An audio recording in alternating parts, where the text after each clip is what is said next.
Uh, just a little something to make you Or- uncomfortable there. As we go Yeah, I to thought you were doing fake Murder Kitty. I was like, oh man, Murder Kitty sucks enough. I don't need you to try to do one.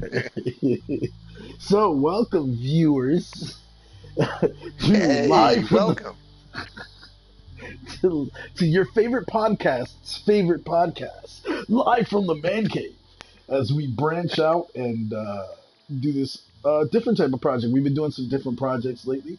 My name, before we go any further, is CeriousJest, and I'm here with my pal and my life partner. Well, that sounded a little different from what I meant. Anyway, Okay, CraigMakk.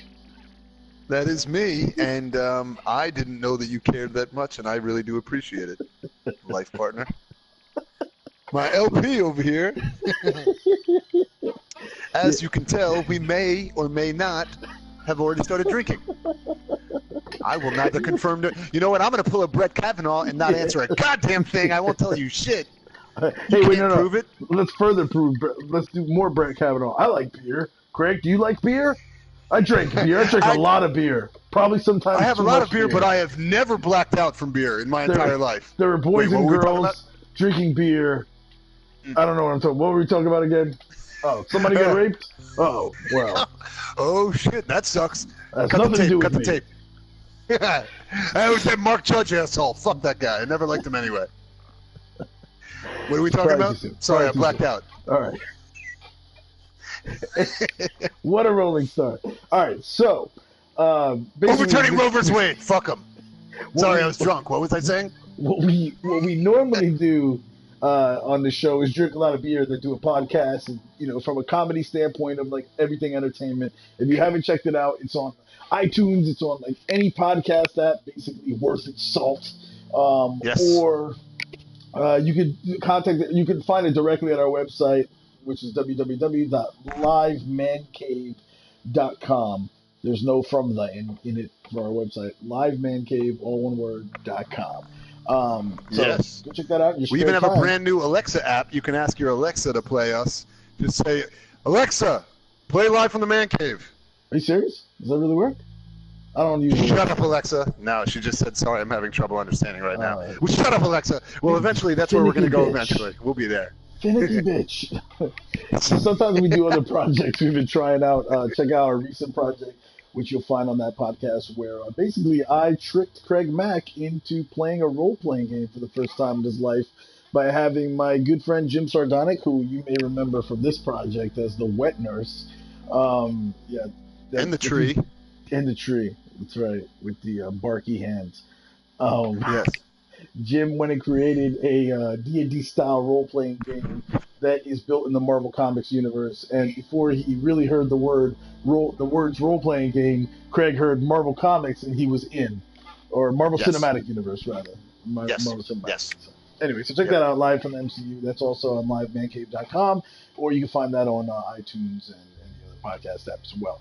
Absolutely. Anyway, moving forward, this is our Twitch project that we just figured out. Like, A Way Out was built to play two friends, co-op style, from Life different partners? houses. Yeah, two life partners. Don't However back you want off to on see it it. now. Nah, I'm fully embracing it. Two life partners who are going through life like these two life partners are. Partners in crime, friends forever. A Way Out. These two guys have broken out of jail together at this point. If you have not seen parts 1 through 3, they are on YouTube. In case you're watching this on Twitch, they're no longer on my Twitch because enough time has passed. But check them out on my YouTube channel, youtube.com/SeriousJest. Anyway, go back and watch those if you want to see what happened before this. But you want to give a quick. Actually, you know what? We're going to give you guys. We'll catch you guys up on where we are in the story. Before that, Yes. why don't we start doing what you and I are itching to do some more of, and the real reason why we're doing all of this. Why don't we talk about our beer? What are you drinking Yes. tonight, Craig? Well, in traditional, to continue the idea of emulating the world's favorite Supreme Court judge nominee, Brett Uh-oh. Kavanaugh, as Uh-oh. I continue to try to get super drunk and definitely not rape anybody, because that is not a thing that ever happens. But I'm having an old standard for me. The whole thing that I am enjoying is now, as we turn the page, we are wrapping up September, moving into October, the fall months. The summer's past us, so a lot of the some of the more, citrusy, fruitier, IPA stuff that is kind of all the mainstay of the summertime. Wheat beers, things like that are kind of, in the rearview mirror. And now we're moving into the fall, into winter, a little bit heavier drinks and so forth. So one for me that is always a nice turning of the page, I think, as we enter into fall, is I'm a huge fan of Oktoberfest. I love Oktoberfest beers. I think it's a really cool way to start off the transition into the heavier stuff that we see. And one of my favorite ones is Flying Fish Oktoberfish. So that's what I'm having tonight is Oktoberfish, which is I always like to give kind of a quick backstory on it, but it was first released in 2002 and it sold out in almost immediately. Within the first 2 weeks, it was completely sold out at the Flying Fish. Yep, at Flying Fish Brewery.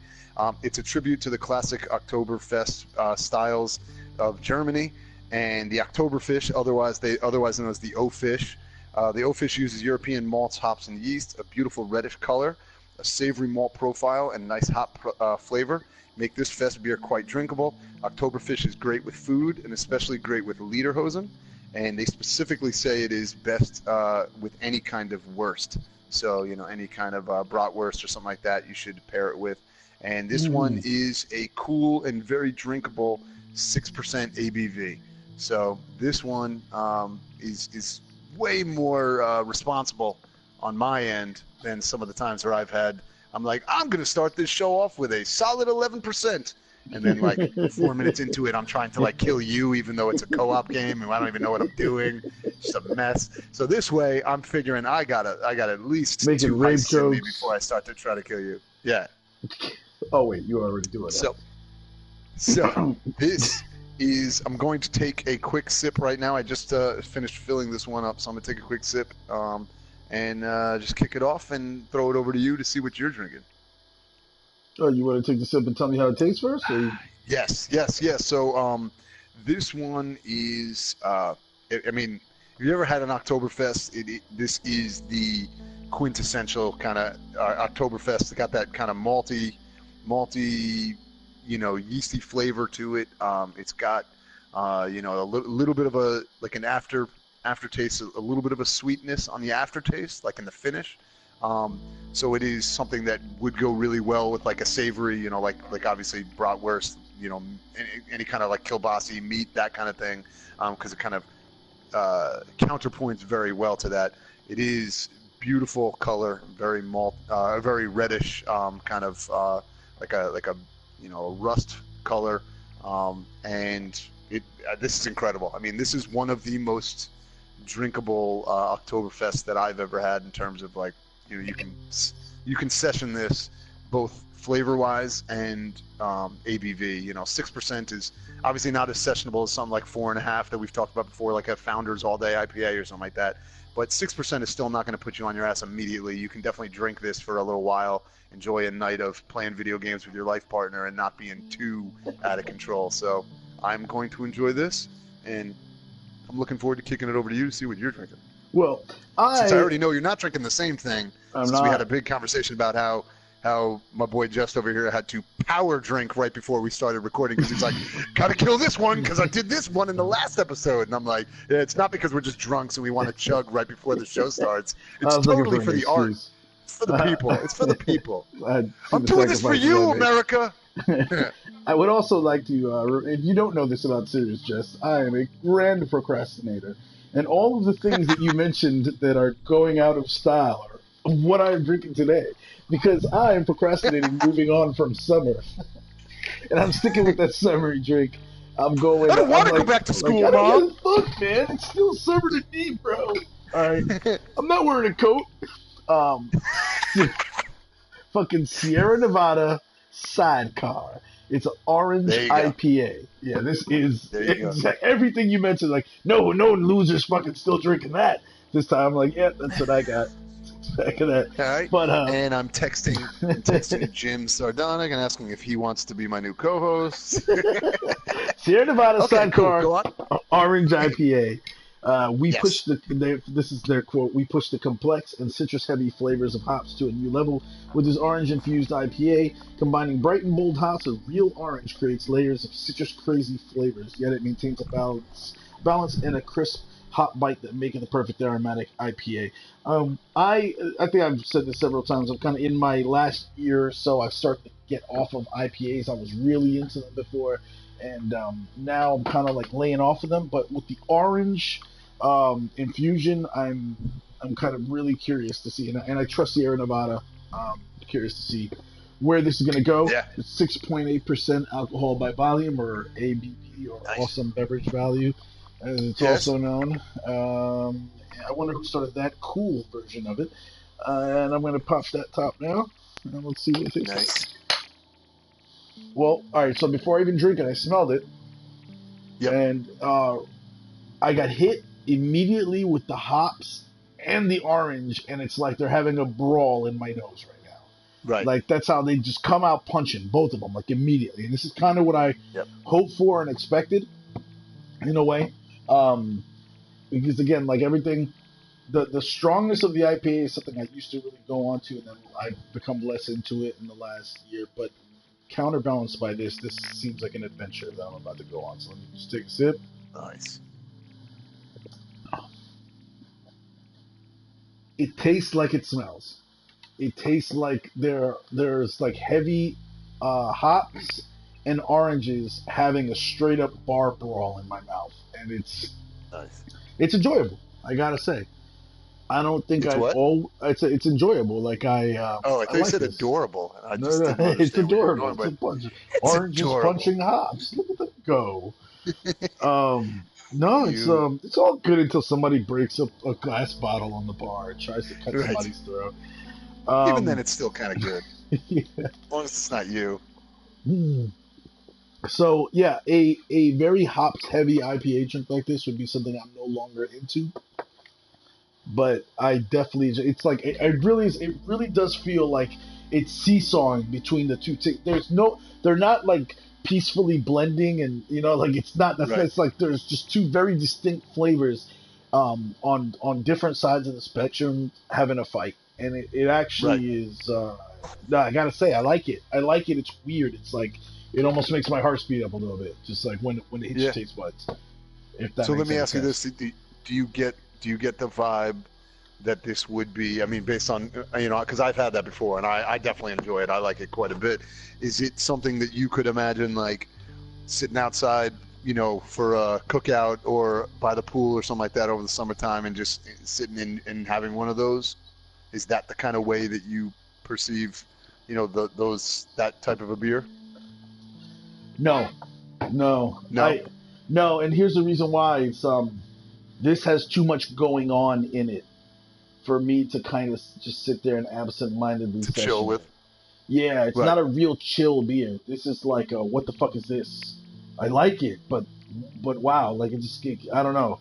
This is kind of one of those. And to me, I wouldn't do like I have a 6-pack of these, so I will be drinking them. I don't know about all tonight, probably all tonight, just because that's the kind of beast I am. But because it's sitting in front of me. But Right. I normally wouldn't probably session this, just Right. because the taste is so. It's like I'd want to pay attention to the taste. It's not chill, right? I'd appreciate it like a painting, and then go, all right, now it's time to move on. Right. So it's more the artistry or the moment of drinking it is its own event, not something that is like chill in the background of the surroundings. You would more be like, if I'm drinking this, and I'm enjoying it and thinking about it, and kind of it wouldn't just be something like, oh, in the background while I'm hanging out playing cornhole, I'm drinking this beer as like a backdrop to the event itself. Yeah, this strikes me as more like the tequila of beers, if that makes Gotcha. sense. Yeah, I mean you're doing shots of this. You're not Right. You're not just like calmly sipping this out of a glass. Right. That's anyway, cool. That's how it's hitting me. That's my initial impressions of it. Yep, I do enjoy that. I do think that's a very good. I mean, again, like you said, Sierra Nevada doesn't really mess around with too much, as it is. I mean, most of their stuff you kind of know what you're getting, and it's usually almost always good to great. So, Sidecar is an interesting kind of sidebar car for or sidebar drink for them or beer for them, where they kind of took one of their mainstays and twisted it enough to make it be something kind of crazy, but also enjoyable. That's cool. I'm glad you like it. So into this now. You ready to get this game cracking again? Yeah, so we might as well just give a quick recap of what has most recently been happening. I mean, I guess we probably don't have to give like the full, hey, from episode 1, let's kind of recap everything. You give like a real real brief of the beginning part, and then just kind of, I guess the most specific part we can probably get into is here's the last kind of couple minutes, like the last major event that was happening at the time where we cut the stream, so at least people who have been paying attention along the way kind of know exactly what we're picking up right at. Yep. You want to go for it? Yeah. So I guess if we start in the beginning, the entire thing has been set up a little bit in a I wouldn't go so far as to say something that is being told kind of pulp. I guess Pulp Fiction is kind of the best example, right? It's a little bit of the idea of being told out of order, and so you're kind of coming in at different parts, seeing things that happen. Initially, we didn't even really know exactly when they were happening, and then you kind of find out over time that they're working backwards towards the point in time that we're approaching right now. And so you're kind of just seeing these two guys having conversations, alluding to things that we didn't really know what they were, and then we flashed back to find out in the very beginning when our two guys were in jail. We had basically kind of met, thrown together into just like a moment of, I guess there was like a prison fight basically, right? And then we kind of had to get each other's back to survive, and from that point forward, they essentially kind of formed an unlikely friendship. Mostly predicated on a wildly unbelievable moment of like, I'm going to break out and I'm just going to use you, this guy I just met 5 seconds ago, to be the person that's going to help me. But it started to make a little bit more sense as it went on, because initially it was literally just like, be a distraction for me, and then eventually they kind of just got caught up in, well, now you're just more than a distraction. You actually I need another man, right? This is a two-man job, and it became kind of they obviously have become friends through, or at least closer throughout the point. And so, well, don't forget the way he convinced them was by bringing up their common enemy. Right. Yeah. So they find out in a kind of offhanded conversation that the guy who was it your guy knew from working with out in the real world, was that it? And my guy was framed by him. Yeah. So my guy got screwed over on a business deal, and then your guy, I think he killed his brother and then framed him for killing his old brother. And then framed him for killing his brother. And so weirdly, like, they just happen to be the only two guys that have this immediate common enemy, and find this out about 10 minutes after meeting each other in the infirmary, and basically kind of are like, well, I'll do anything to get this guy, and cool, I have a plan to get out because I need to pay him back, so let's work together and kind of team up and break out, right? And so I guess in the interest of kind of not dwelling too much, because we'd like you to go back and listen to it if you didn't see those episodes, but the breakout part, when you see the show titled, or the game titled A Way Out has a lot more meanings than just like the breaking out of prison, right? It's got some existential meanings about their lives and where they are and what they're trying to kind of find a way out of, the situation that they find themselves in life and everything. So I say that because the actual breakout kind of happens over a couple different episodes, flashing back and forth, and then eventually they actually do just get out, and then it's the escape once they're out on the run to find the guy that they're trying to get, while also trying to reconnect family. They do get in touch. I don't know if we should get too deep into that, just because again I think those are kind of some interesting story beats if you didn't see it, but there's kind of connections where they're trying to get back in touch with different parts of their family, like, that have been left behind as they've been in jail, as they're also trying to go on this revenge mission, but also trying to maintain some element of being being the people that they were before all this shit went down. So the specifics to that part, I think, are more interesting to watch than for us to recap in terms of them actually breaking out. But you do, at that point, you're seeing part of the eventual moment that we're leading up to, interspersed with, like, okay, they're going on a car chase, and then they're escaping from cops, and then they're breaking into somebody's house to get, like equipment that they need, and so on and so forth. And you're kind of jumping back and forth throughout time. But those points are getting closer and closer, right? Like as the back end is catching up to the part that we're caught up to, and so eventually they are now at a point where they need to get their transportation is where we were last caught up. And if you want to kind of catch up from right there, we have gotten the weapons that we need. We got the weapons that we needed for our kind of final Ocean's 11 revenge mission thing. And we were eventually trying to figure out transportation to get to the location where we think the kind of kingpin guy that we're going after, the big boss guy, is. And if you want to kind of wrap that part up. Yep. And real quick, so I want to I shout out to whoever's in the chat watching us. I saw somebody drop the comment, but I was restarting my computer, and I don't have comments up on my PlayStation, so I missed what the comment was. If you want to repost it, that's cool. If not, then I'll just check it later when when we stop the video or whatever.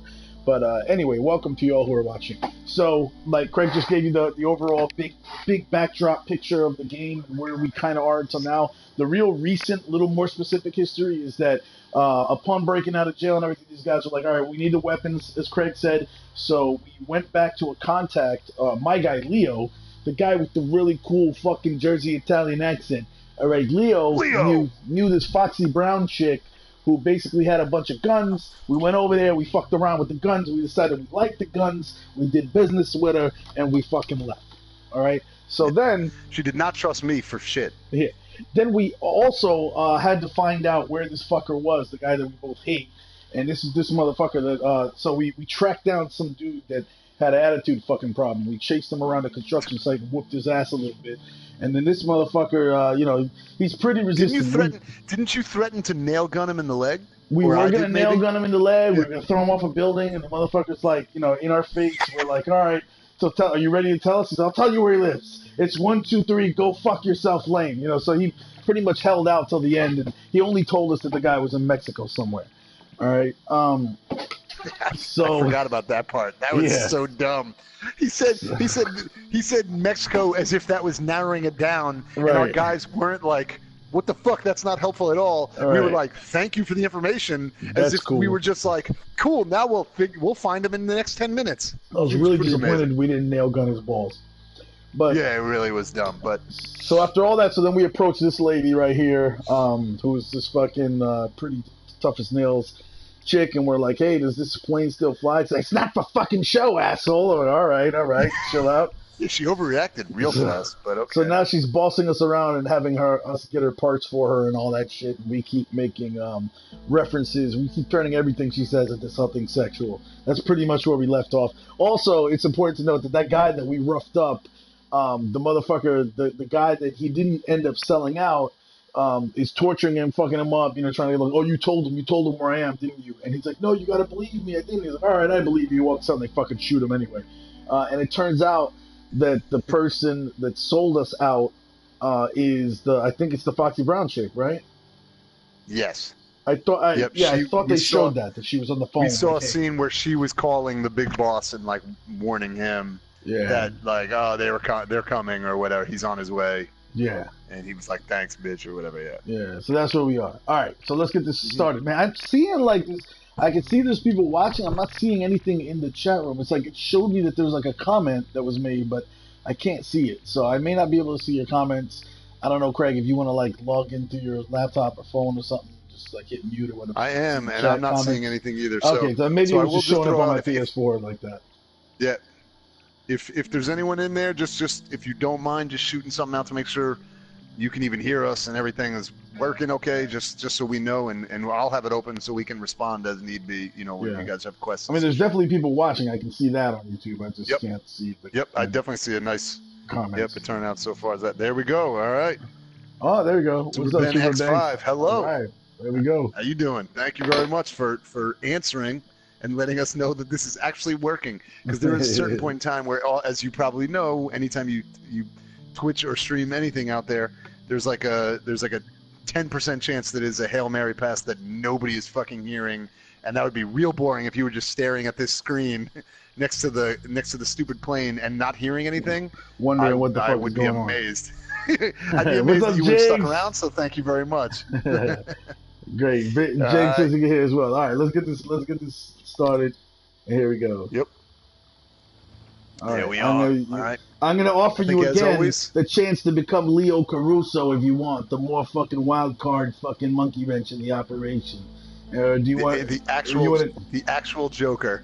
Yeah, or do you want to continue to be Vincent Moretti, the fucking more serious guy, wet blanket motherfucker? I will continue. I feel like at this point we have established a character enough that it feels weird to me now to abandon Vincent in the 4th episode, especially after I've really bought into his entire college degree and his boring ass financing job that he does, and all of a sudden being very cool with saying, fuck, I should just break out of jail, even though he's a big dork. So I don't want to give away from him. So Jig said he's played this game before. He thinks more developers should make more games like this. He really enjoyed it. He played through as Leo. Yeah, Craig and I talked about this originally on our regular podcast before we started playing the playthrough. That we miss the days where you would bring you go to the store, you buy your brand new Nintendo cartridge game and bring it over to your boy's house and put it in the Nintendo and then sit on the couch next to each other and play Contra together or some shit like that. And this is obviously miles more advanced than Contra, but the concept of actually being able to play side by side with somebody and have to work together is something. It's kind of been a lost start in video games, and we're really glad to see a game like this. Yeah, and the idea too in this, which is amazing, and you know, Jigs, I totally agree. Like, they should make more of this kind of shit, because the idea of it being something that is kind of, I mean, I guess part of this is a little bit bittersweet to me, but the idea of like Telltale games, which, you know, now a week ago we just found out that Telltale shut down, so we're not going to be getting any more of those games. But that's a fucking huge bummer.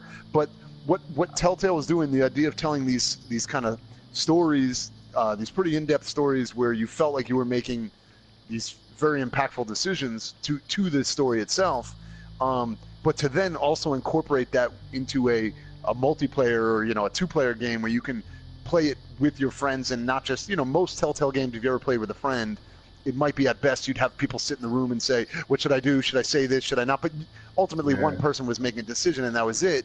The idea of making something like this where you can enjoy the story but also enjoy the story with someone else, and as you guys have seen if you've been paying attention to these so far, and you'll see it moving forward, there's even moments where like we have to decide on something together, and we can choose to do 2 different things. We can choose to make the same decision. Sometimes you have to come to an agreement, so it gives us a reason to like sit there and actually try to convince the other person, here's why you should do it my way and not the other way. You know, here's why you should do it Vincent's way instead of Leo's way. So it's like a very cool idea to incorporate these 2 very disparate story or game styles into a single game and make it, you know, work as well as this game does. I totally wish people took this, you know, example from this and make more of them. So that's our little you know, story on that, and I guess we can get started after that, unless you had anything else you wanted to say on it. No, sir. Let's get this cracking. All right, 5, 4, 3, 2, 1.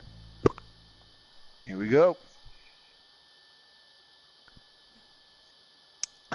Get some liquid courage so I can get yelled at by this bitch again, because she's gonna be like, oh, fuck you, it's a fucking awesome plane. Shut up, lady. I'll take this wrench and fuck you in your ass. You hear me? Yeah, I was like, all we said was hi. What is happening? Why are you so pissed? Just asked if the plane has fuel. Yeah, I don't feel like that's a crazy question to ask. All right. Turn off the fuel flow. All right, I'll turn off this fucking fuel flow over here. All right, I'll go get this logbook over here. Wait, did I do it? I don't know what the fuck I just and did. Play the arcade. There's an arcade. Here it is. I'll just give it to Emily. What the fuck am I doing? Turn off the... Oh, no. Oh, look. Look what I found. Let's play. I'm sitting in the fire. Yeah, well, we got... Oh, my God, you can play this game against me. More of these fucking things where we... Come on, unplug the Grenade Brothers. It's called. This is awesome. It's probably dumb, and She wants us to unplug the fuel. She's being annoying. While you're digging around. I can't play until you come over. Give this bitch some dick or something. Keep her quiet. All right. Open hangar door. Attach the fuel. Come over. Just come over and play one time. This is all right. One time, okay? It's We got Grenade people Brothers. viewing. Come on, man. All I right, thought you hold were on. my Grenade Brother. All right, where are you? The logbook. Come on. Shut the Shut up, fuck up, Emily. bitch. Yeah. Shut Where up, are Emily. you? Where the hell are you? I don't even know where you are. I'm gonna throw Oh, darts over throw, you. oh, there I am. Oh my God, there's weightlifting too. All right, we're playing all these things. You know God that. damn it. All right. You know we're doing all these things. All right, here we go. Game or something. Grenade Brothers looks dumb as shit. Yeah, let's I play This a don't little chess. understand what Oh, the this fuck looks- is this. I think you lost. Already I lost. You are. Jump. Oh, this is the worst. All right, I understand now. This game This is sucks. hard as fuck, yo. Yeah, it No, is. you will not win. Nah, no. What? Oh, No, come on. Eat it. I got the fucking big Fuck you, shot. Leo. No, Yeah. Oh, wait, what? No! How'd you do that? Oh, thank God. Alright. Thank God. I hit the All big right, shot Leo. on you. Eat a dick, Leo. What? How are you No! doing those? How are you getting it to go fucking crazy? I don't know. No! Oh, No! Come on! Self-destruction. This game is fucking hard No! as shit. No! This is an awful Nice. game. I hate this game. It's really the worst game ever. No! Oh my God, I love it. Damn it. It's got back to the wall. No! Yay! Cancel. Alright, We're out. I don't like, no I don't more. like grenade plays. I don't want That game sucks. But you know what's probably awesome? What's that? Weightlifting? This. Alright, Let's see what old man Vincent can do. How does this work? All right. Uh-oh. He Oh, doesn't have that much on there. That looks like 185. That is what that is. That's 185. That's a wheel or a plate, and it's a 45 pounder and a 25 pounder. That's 185. Oh no! How many times did he get it? 9 right now. Really? Vincent's old, man. True. I don't think it's going. I don't It's think going down. It's going down. He's gonna need some help. Oh shit! Come on, what are you fucking doing over there? You fucking making love to that thing? Or you lifting it? 9 was it. 9 was it. Let's see how many I can fucking do. God, I wish there was a button where I could just push it back down on you. One, 2, 5, 6, 7, 8. Ah! Yeah, it gets a lot harder.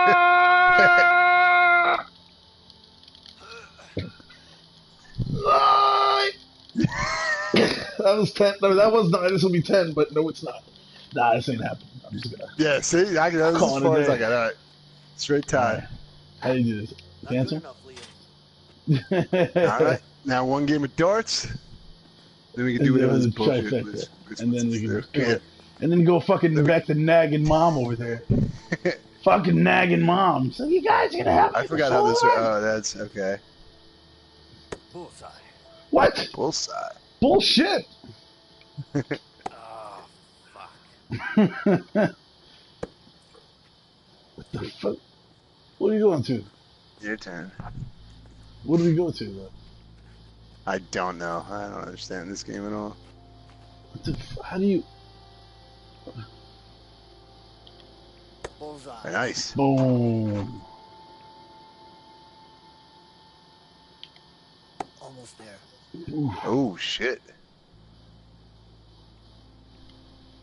Nobody can beat me in this. Nice. Boom. And what do we, Round I don't two. even know what the fuck we go to. Nah, I Is it haven't 300, 200? Well, it works. Fuck. Holy crap. Holy crap. Yeah. Oh, the hell with this. Oh fuck. How's that? You got all those points. You only have 93? What are we going to? Yeah. I don't understand. Maybe we're starting over. I don't know. Bullseye. Boom. I guess we're only on 200 maybe? Almost there. Alright, I got this.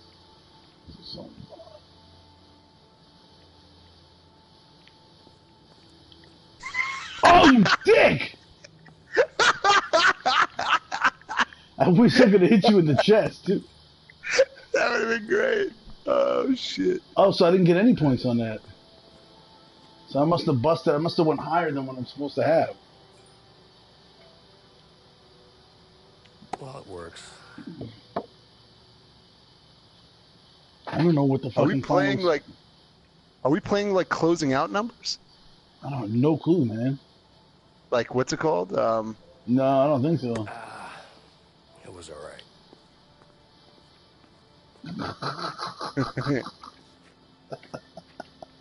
Try 151. You think that's what it is? Better than that. Jake thinks it's 151. You keep making up ground on me, but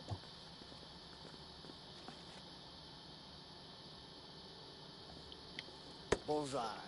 there you go, 50. Well, I may have already busted.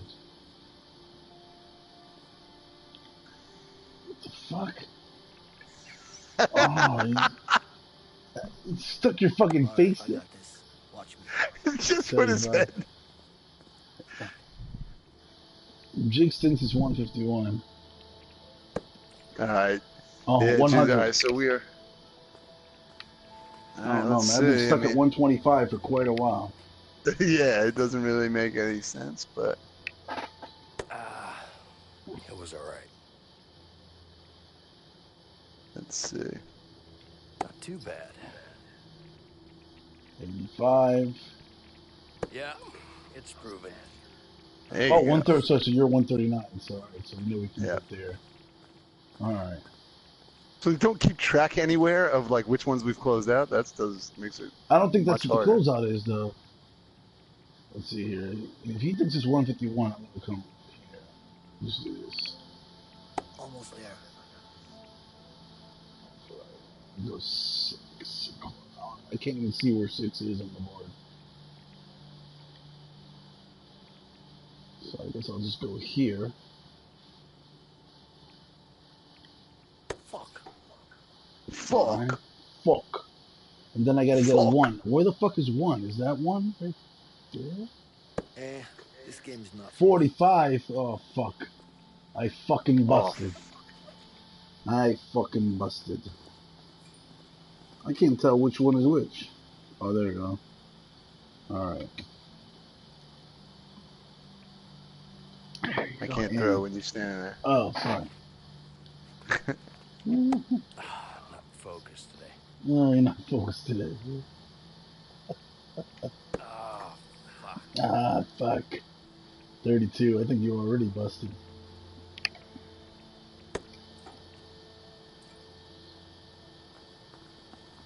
Alright. So, yeah, so you didn't make any points on that one, Right. right? Alright. Almost there. There we go. We go here. Fuck. Why saying fuck? This game's not for me. What? Oh, so it's not 151 because that was 26 exactly. Yeah. Maybe it's 150 exactly?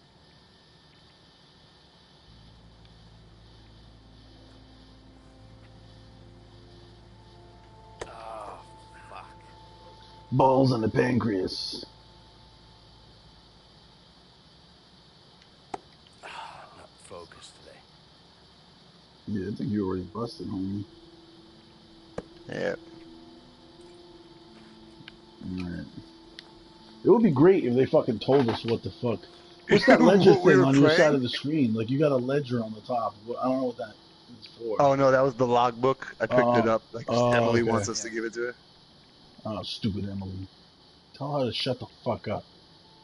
Have a Coke and smile. Alright, I'll put this here. Alright, Fuck. that's good. That's what I wanted. And then... This game's not for me. What? Wait a minute, it's not for me. I had 150 exactly, son of a bitch. I'm about to say fuck this game, because this is... I don't understand how to play. Not focused Yeah, Jinx is saying maybe we have to end with a double or more darts. Double or more. Damn it. Maybe end with a bullseye. Yeah, this doesn't make any sense. So you ended with 15 Alright, points, right? Yep. Can we just, you want to just fucking call this? Because this is getting stupid. So, darts have weird rules sometimes. Jigs, you're right. Yeah, this is. No, I mean, unless there's not a game, like that's not a real game. Then they're just making something up. Yeah.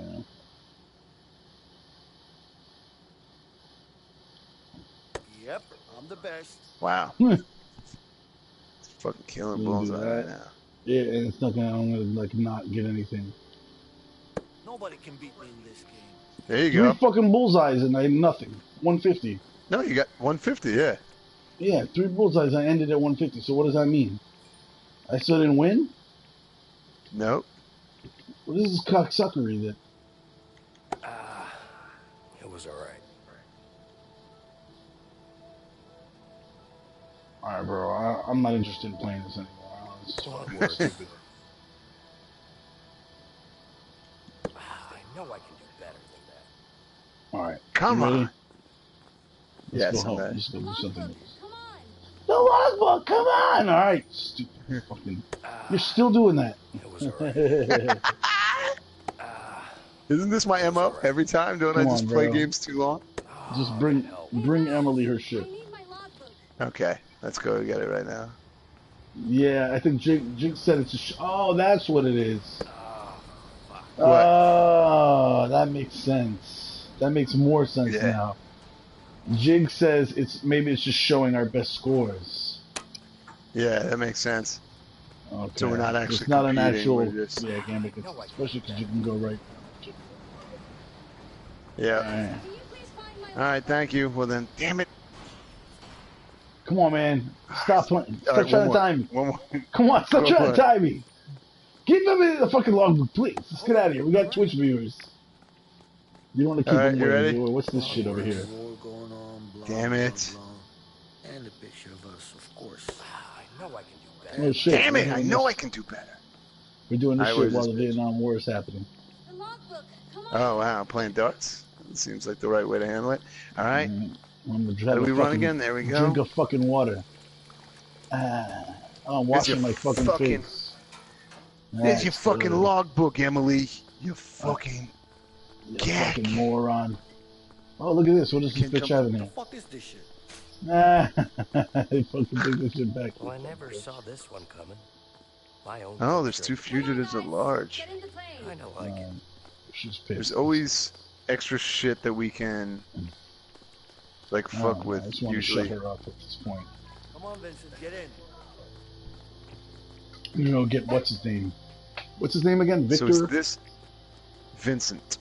Mm-mm. The guy we hate. Oh, the guy we hate is. I can't fucking remember his Paolo, name. right? Come on, guys. Get Yes, in the that's it. plane. Oh, what is this? What the fuck are you doing? Whoa, why would they even have this in it? Why is he doing that? Is he fucking sanding something? Yeah, he's just planing the wood. Like, it just doesn't make any sense. What the? Why? Seriously? Hey, Jigs, tell me what I'm doing now. Why is this important in the game? Come on. He knows Craig. everything. I hope Come he on. can tell us. What if I made it into a weapon that we could use to murder him? What if it turns out that Whoa, that was what's a that? dart? You making Oh, cabbage?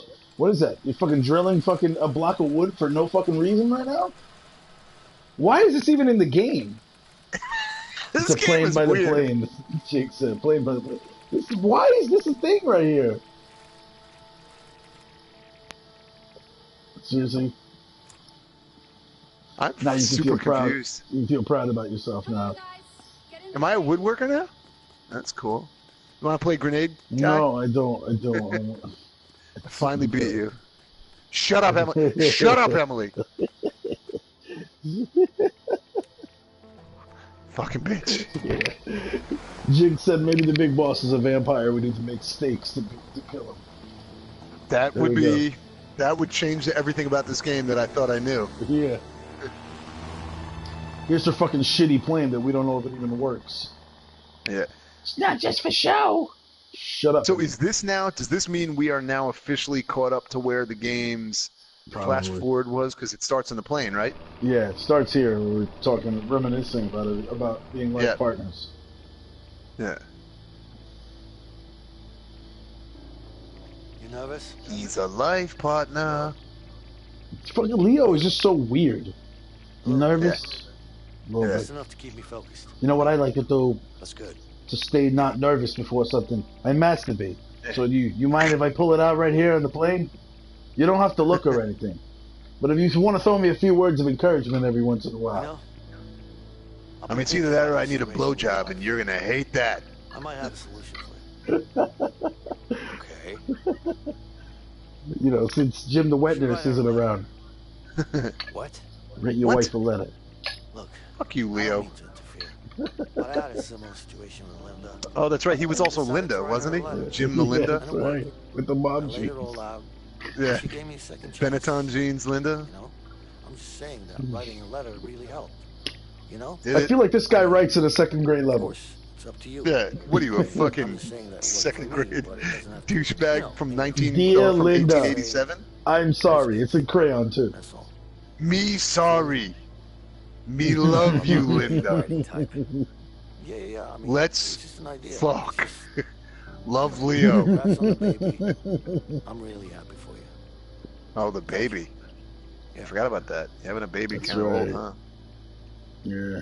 Kind of old, His huh? wife was like, "You stay away, you convicted felon." Yeah. You murdered your brother. All right. I mean, I've been telling you I was set up, Jinx but you're said, kind of a bitch about it. Jinx has a better idea. He thinks Yes. that your character Yes. should send her a dick pic. Yeah. All right, now, Jess, do me a favor. Say it the way Leo would have said it with his Listen. accent. Listen, Vince, I got an idea. When I got into this with Linda, I took a picture of my dick. A good Polaroid. You know, the lighting and everything, make it look bigger. Take it easy out there. She couldn't What I'm resist. saying is send her a dick. I'm not a good writer either, Vince. So all you gotta do is put the picture Ladies in. love that. A picture's 1,000 words. You know what they say. So imagine what it will do for a dick. You ready? Yeah. Motherfuckers are rolling Seriously. with machetes. And, Jesus and- Christ. Nice. I like it. Fake ass Rambo. I like it. New mothers love dick pics. I swear to God. It's all the rage. You gotta make right, it you look don't big. need- Yeah. Because the pussy's You don't probably need to really be hacking wide. that shit away. There was more than enough room for Yeah, them to just walk there- through. there really They're was. just unnecessarily hacking. You get it, Absolutely. right? Walk in the park, walk in the jungle. Yeah. Okay, Get shut it. up. Yeah. Parachuting Thanks would for, be much easier. thanks for explaining that. Oh, don't fucking hit me with the goddamn... You son of a... Fuck you. You want to call me a murderer? Oh, fucking. God, This shit grows everywhere. Tell me about it. I mean, it really doesn't. It's not that bad. it grows everywhere. It's like when I have to trim my 70s bush.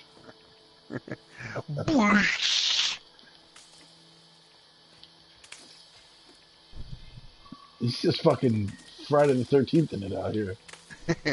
I'm a gardener. Look at me. I'm cutting down all the trees. Oh, there's a bridge over here. There's a bridge. Easy now. Alright. This bridge looks old. Trying to cut the bridge down. Oh, you're not coming with me? Oh, you're going a different way. You gonna Indiana Jones that bitch? I don't know Yeah. what the fuck I'm doing over here, man. There's a fucking You broken down betrayed car. Shiva. You betrayed Shiva. See if there's anything in the car. No, nothing. Alright. He no crazy. He nuts. Yeah, you caught him, Dr. Jones.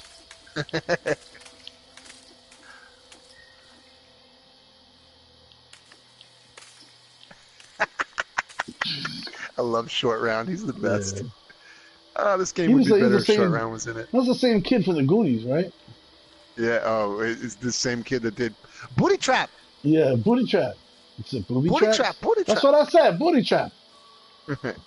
Fuck. Bro, I am lost. We're not even remotely near each other now, right? I don't know, because I'm fucking really Yeah, lost. you went a totally different way. I am. That's why it's called A Way Out. Yeah. Oh, this is a bummer. He's just taking a dump apparently.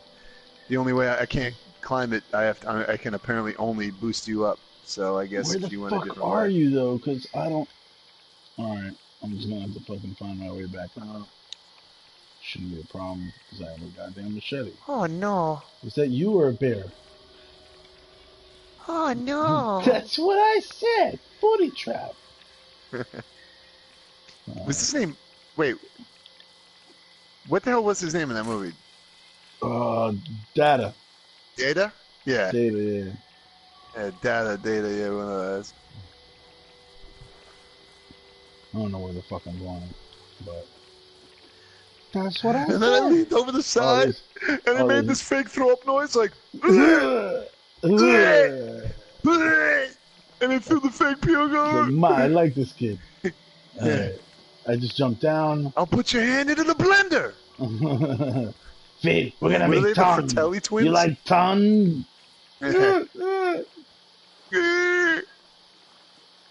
I'm wading love through that water fucking right movie. now. Yeah, cool. So that means I'm right here. Look at me, I'm waving my knife around. Do you see me? You There you are. gooey! Yeah, so dumb, that line. You know Josh Brolin was the brother? Did you know that? Oh, yeah. Ma! Ma! Climb up over there. Yeah, you like how Leo comes over and tells you some shit you already know? Yeah. You're already in the I've been mode sitting like, here. yeah, you're sitting there in chair mode, and I'm like, I bet that if you would have give me a boost, I could get up there. Thanks, Leo. Yeah, forget about it. Boost! Yes, that's perfect. Hey, you guys. Oh shit! Oh, racist. Yo, that one dude has the only hot mustache. Dude's Oh, we're about to mustache is shoot the fuck out of badass. these dudes. Oh, how do I say low again? Oh, like that. No. I thought we were gonna. Oh, we're both flanking them? Yeah, unless you want me to shoot at them, No. and you can sneak around. No, because we got to take out both of them. And I don't really want to fight everybody in the three. compound straight up. Yeah, the other guy's There's patrolling. three though. dudes. Yeah. All right, let's do this.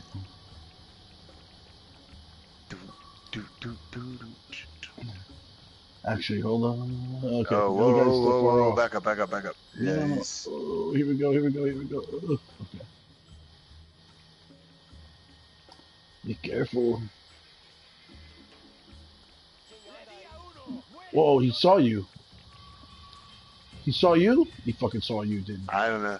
I mean, I was all the way up here, so I don't know how it... Fuck, we gotta kill these fuckers fast.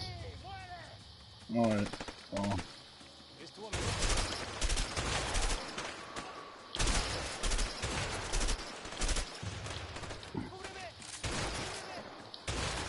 Damn, they're taking shotguns like a champ.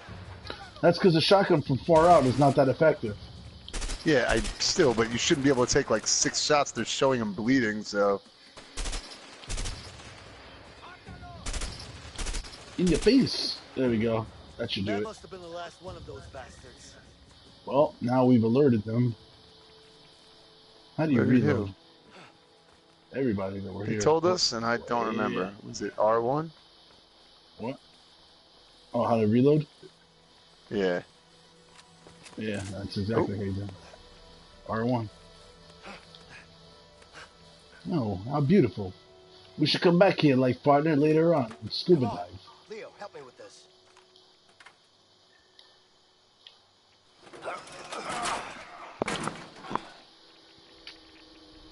This asshole's fucking waiting for us. Oh, shit. That's a fucking What? sniper. Damn.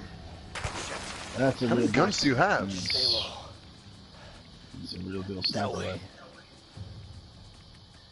Oh, see, this is what we should have done the first time, is I should have snuck up with the shotgun while you fired from farther away, but I didn't realize.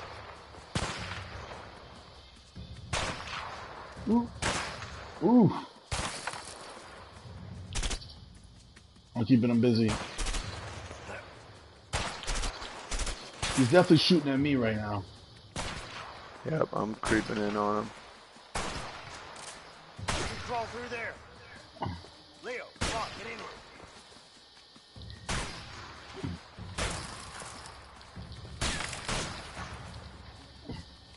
Is he shooting at me or you? No, he's now shooting at me. He's shooting at me. Yeah. I'm going up top. If you come in, there's a way for you to come in down below if you wanted to.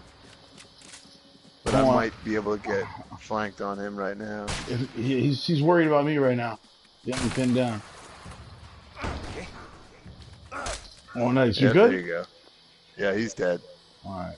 Nice. That could come in handy. I'll keep you covered from here. Oh, yeah, man, this sucks. Am I doing this the same way?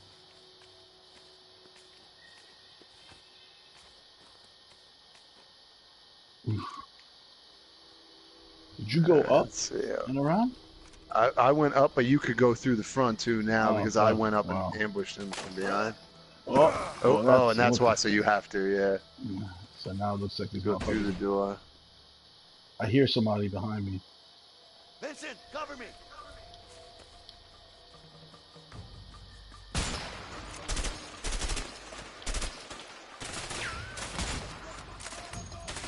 No. Nice.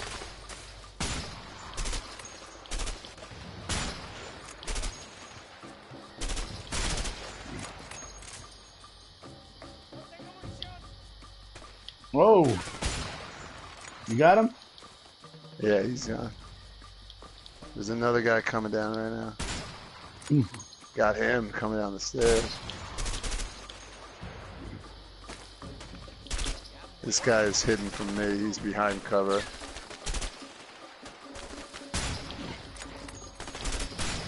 Oh, shit. That guy, I can't. Yeah, I have no angle on him. That guy right here, you have no angle on this guy? I have no angle. Yeah, see, Okay. he's behind that metal thing as far as I got. You got him. I see you.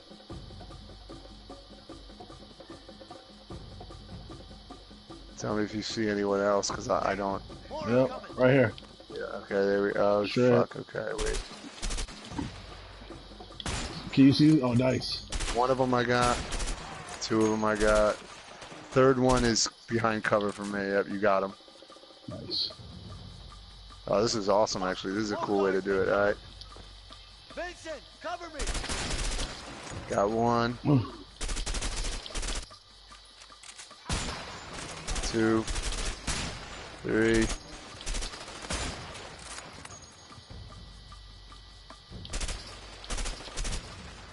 Ooh, shit. Got him. You got him. Nice. Nice. Oh, he got up real close to you. Oh, wait, there's a guy over there. You see him? Got him. Yep. Nice. Is there anyone else? That's you. Here's Yep, some yep, more up guys. here. I got incoming. Yep. One. Whoa! From the top, huh? Got him up there. You got that one. Nice. God damn. That was close. Yeah. Nice shot. There we go. How did that guy get right next to me? Did you shoot him? That should be all of it. Yeah. Oh, wow. I didn't even know he was there, yo. No, I shot him before. He was already dead. Like, he got up to you. He was dead before you got there. All right. So I guess we ran out of bullets or something. Shotgun Put the time. sniper rifle down. And you wrecked shop over here with the fucking sniper rifle. Oh, wait, is that you? Yeah, that's me. Yeah, that's you, okay. So are we going down there now? Am I going down? I guess. Oh yeah, it looks like we're meeting at this door. We gotta lift this door up together. Come on, Leo. Help me lift this. Come on, Leo!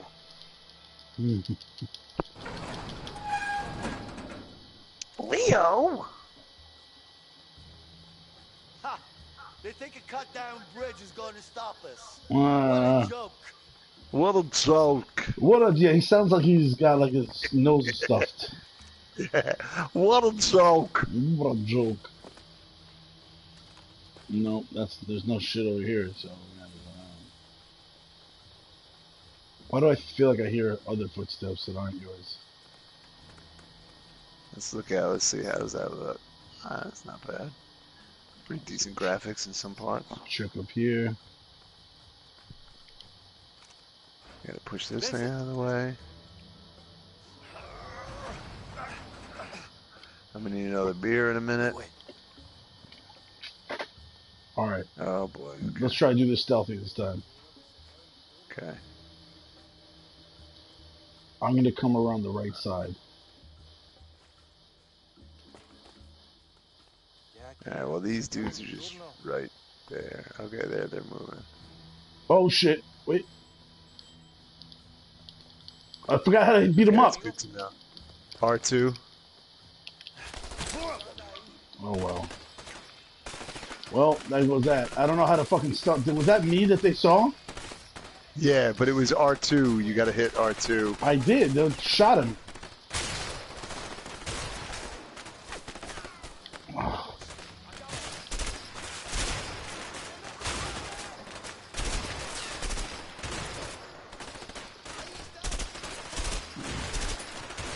How do you stealth somebody? That's fucking weird.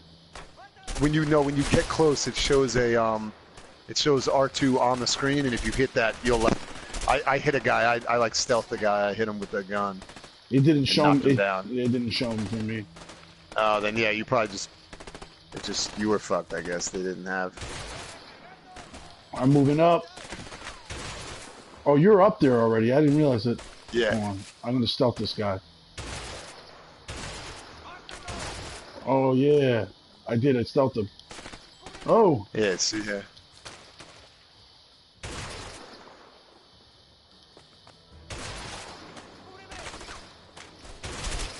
Nice. Damn. I can't even get to these guys fast enough because you're fucking wrecking. That shotgun is a fucking beast, huh? Yeah, it is.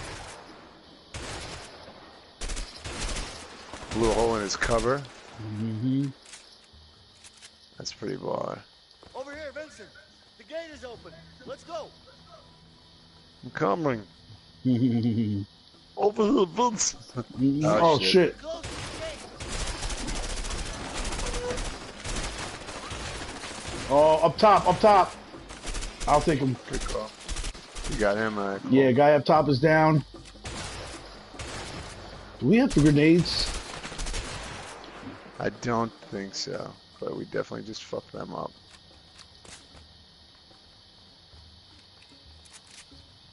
Listen, the gate is closing. The ghosts! No, we're going. Hey, Leo, help me with this. Oh. I think you gotta push forward. Oh yeah, good call. I was waiting for the like R2 or square. Oh, damn! Car just got fucked. Parkour! Right. Yeah, That actually worked. that actually worked. Always a winner. Over the butter. Please, here we go. Let's shoot some more people. You fucking cleared. I like most how he's of like, it. I know. I like how he's like, you want to call me a murderer? Fuck you! I'll murder you to show you I'm not a murderer. Do you want to switch to one of these other weapons? There's that other. Let me see. You like that There's some shotgun? actually I can tell. pretty decent. Do you want the shotgun? No. I actually think I wanna. If I could snipe That a rifle up that's top what- looks cool. Yeah. Yeah, that looks pretty balling. All right, you know what? Can we take a quick? Just pause it for 1 second. I'm just gonna go and refill real quick. Yeah. Bunsen. Vincent, there's a car over here.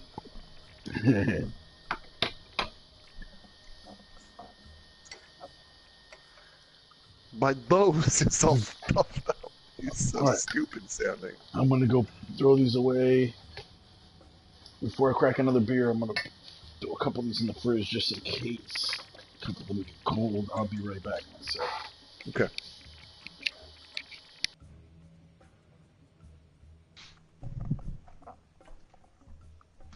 Do the truffle shuffle.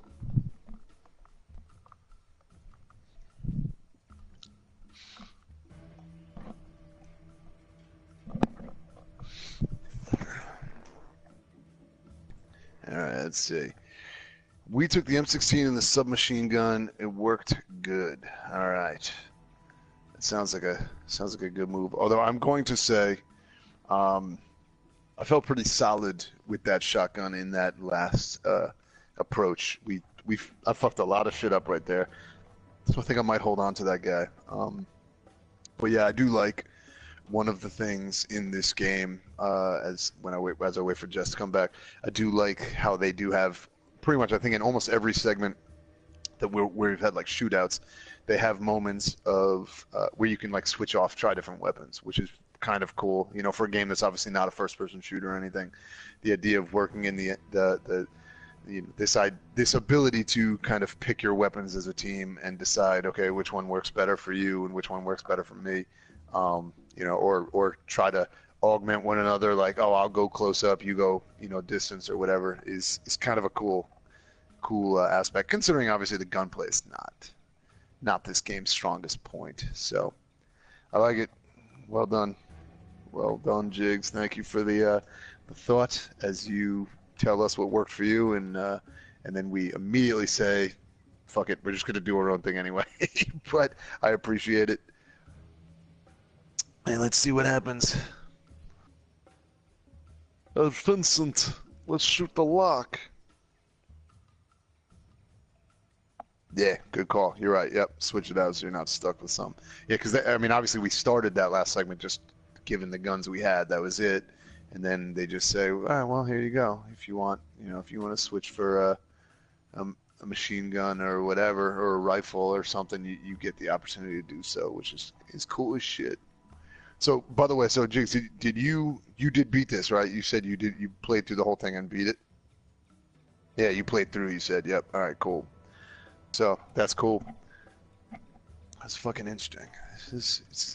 I mean, I would say 50% of this game is fun to make fun of because it's corny and some of the writing and stuff. But as a single player, this would not be. I wouldn't even recommend this to anybody. I would just say whatever. It's just it's at best a B game, maybe like a C game. But I think the idea of being able to play with the second person and then obviously doing this where we're just talking over half the story anyway and telling our own stupid version of whatever bullshit story they're trying to tell makes it fun in a very stupid and bizarre way. So it's cool.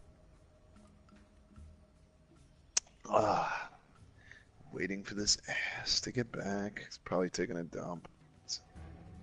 Come on, Chest. Come on, Jesticle.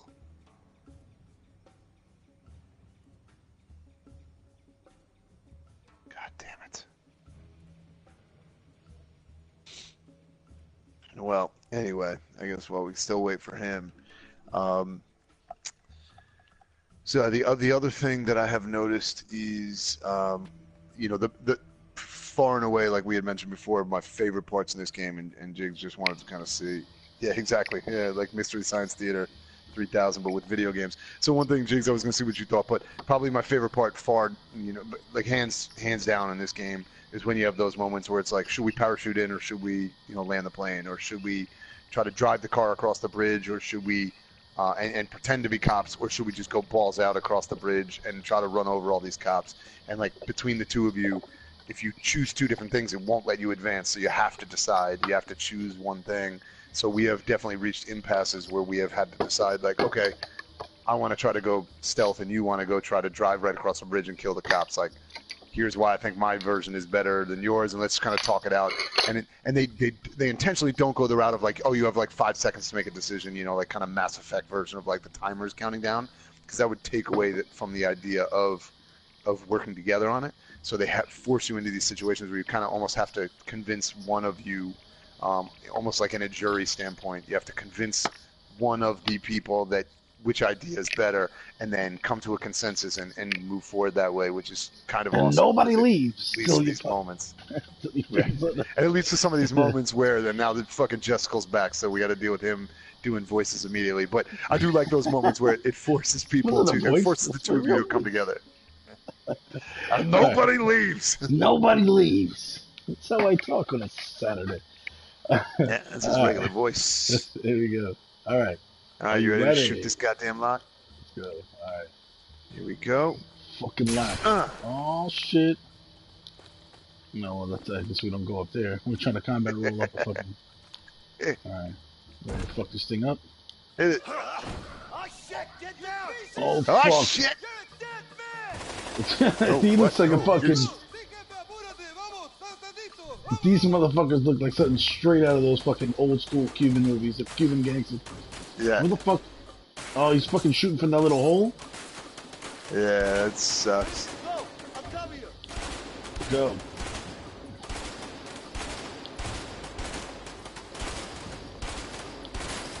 You good?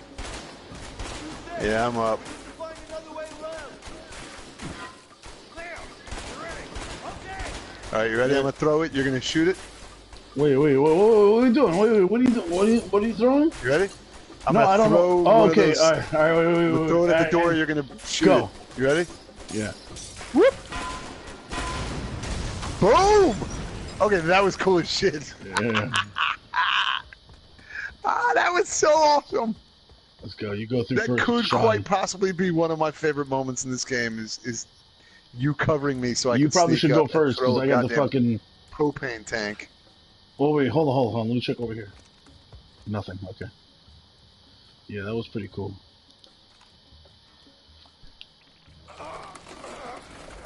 We could have just stepped over it, but okay. Why the fuck did we do that? It's dumb. Fucking dumb game. Oh shit. Leo! Oh, on the right. On the right. Oh yeah, take that dude out. Oh fuck! No! No! Whoops. No! Leo! Alright. I didn't have the weapon to do that. I'll do that then. Let me go over there and get that guy. So Yeah, I'll you get him stay before over he comes there. up the stairs. Nice. Yeah, you did have the weapon for that. I gotta stop doing that shit. Alright.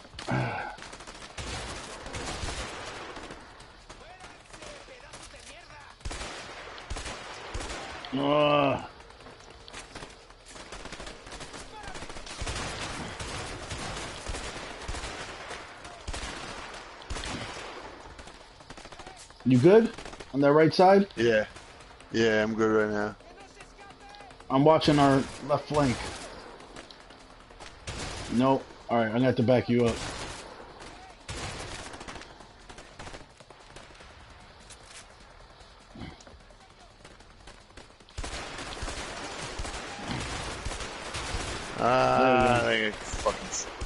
Yeah, you got a better angle. They did that weird, like, when I'd pop out, I was just shooting into the wall. Alright, I'm gonna go back through the bar. I'm suppressing him. See that one guy by the bar? Right. You got him? Yep, I got him.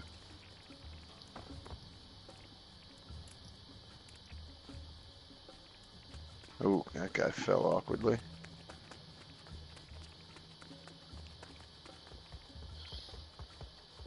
Oh, I was trying to go in the pool, but no.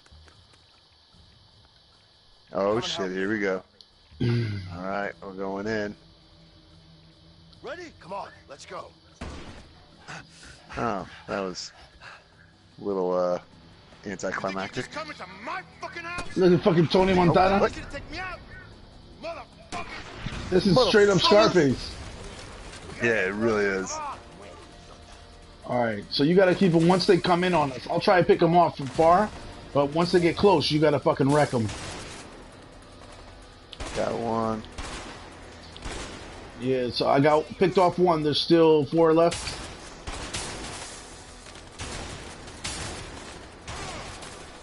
Alright, I got can't another get- one.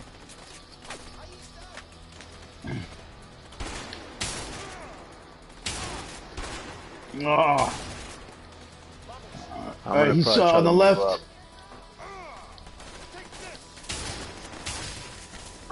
I can't really I cover you got from that back guy. here.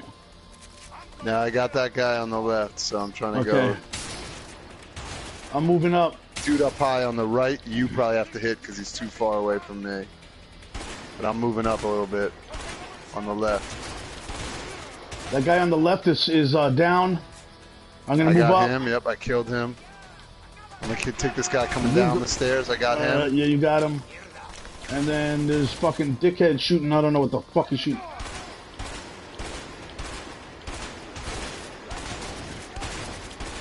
There you go. Dead. Guy on the right is dead. Yep. I'm coming. All right. I think you need to probably come help me. Nice. Oh, what? Oh, What? damn. Okay. No, he didn't just bitch smack me with his gun. Yep. Oh shit! Shotgun Dude him is in tough, the hand. yo. Yeah, Dude he's is a. in the fucking side, yeah. Oh, okay. And then the side. Oh yeah, he Where's took his a gut big shot. mound of fucking cocaine? Shotgun. He's Yeah. gonna shove his face in it. Do you think he's gonna? Is he gonna fall into a pool of water? Don't even think about it. Slide it over. It's the golden gun. Sue you? No, sue me. All right. Do you want to confront or approach? Fuck him.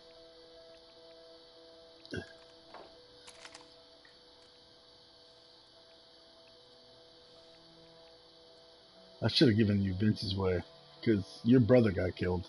I just got screwed out of Yeah. a business deal.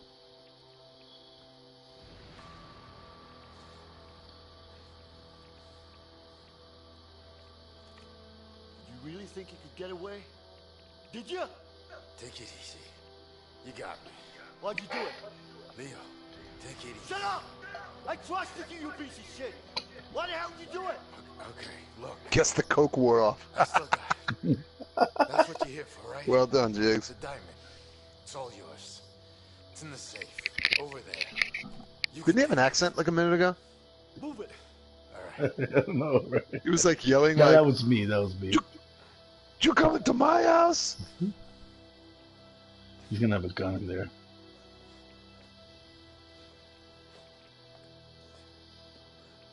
I mean, he got gut shot with a shotgun from like 3 feet away. Yeah, He's that doing kid. surprisingly well. Yeah.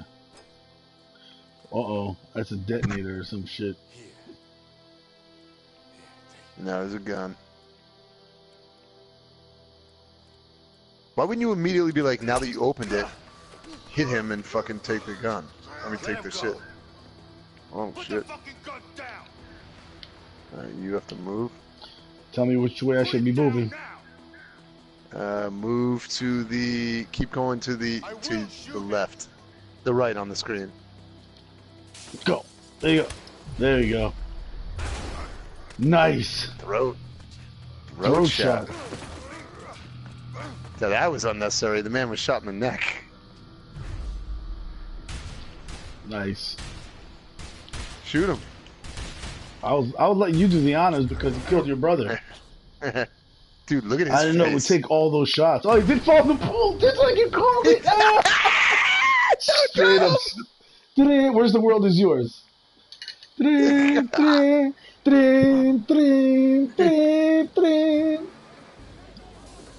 Oh. More men are coming. What? Didn't we win? Yeah, what the fuck?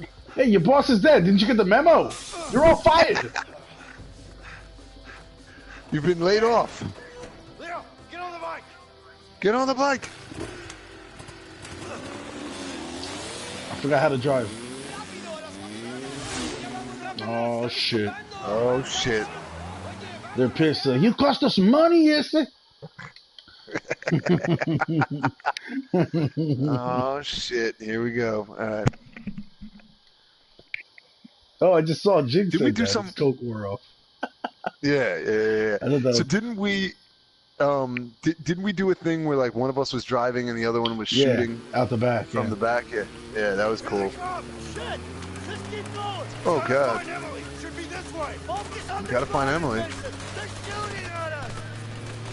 Who the fuck is Emily again? They've got a machine gun on I don't remember. We should be okay as long as we keep our distance from it. Oh, Emily's the chick with the fucking plane. Oh yeah, yes, we did know that. Yeah, good call. Go faster, Vincent. Come on. Yeah. Whoa. Jesus Christ. Oh fuck. Oh, that's not good. I'm dead. Yeah, I'm dead. No I went worries. off the side. My bad. I guess my coke wore off too. Alright. So definitely stay towards the right. Apúrate, apúrate! Oh. Oh, look at that guy. Oh, you fucking fuck you, alright? Yeah, they're lighting your ass up, yo. I see a lot of red over by you. Yes, sir. You drive under a bridge. Try to hit me now, man. You ain't running shit over. Fuck them. Oh, shit. Oh. Forget about it. Oh, shit. Well, that's not good. Well, the fuck? How am I supposed to know that's happening? What the fuck I fucking jumped doing? I jumped the bridge. Did you see it? I jumped the fucking bridge. I landed, and there was a fucking truck right there in front of me. There you go. Oh, now they're fucking me up. Oh, goddamn it. Oh. Yeah, stay to the left there. Don't go to the right. Oh, yeah, that's where they're blocking. Oh, right behind me, too. Oh, shit! Oh, wow. He just fucking sideswiped me. What the fuck? What the fuck is going on, bro? Oh, shit. This is crazy. This is going on too long now. Yeah. Oh, shit! Oh, shit! Whoa. That was cool. Oh, look at that! What the fuck? That was fucking baller! Okay, that was worth it. That was worth it just Evil for that fucking stupid scene. evil. Yeah. Where you at, Vincent? Oh. I'm right behind you. Oh, they're lighting my ass up. Whoa, that's a problem. That's a problem. Oh god, oh god. Oh god. That's a real problem. Oh. Oh. Oh, you're in the fucking swamp? Yeah, I am. Oh, I'm out now. Hey, I think they stopped shooting at us. Why would they do that? Yeah. Oh, nope. They didn't. Oh, shit. Oh, fuck. What the hell? We gotta get out of here. Understatement of the year. Yeah, exactly. Why? All of a sudden now he says that? Up until this point, we were having a good time. Yeah. Jesus Christ. Oh, fuck. Jesus Christ. Oh, shit. Whoa. Oh, fuck. I don't know where I'm going. I just got shot off road. Yeah. Oh, my bad. That was me. This game is fucking insane. It's a fucking adrenaline roller coaster. Oh, shit. Yeah. Whoa. Alright, I'm off road now. You're still on it. Alright, there we go. What? Have to go back to Leo. Nah. I see. What? Oh, shit. I'm in trouble. Oh, I see you. Alright, I'm coming back. Get on the bike. Go. Go. Oh, now I get to fucking shoot these assholes. Alright, that's cool. Oh shit, look at that. Where the hell did they come from? I don't know. Just keep them off our backs. Oh shit. Oh, that's not good.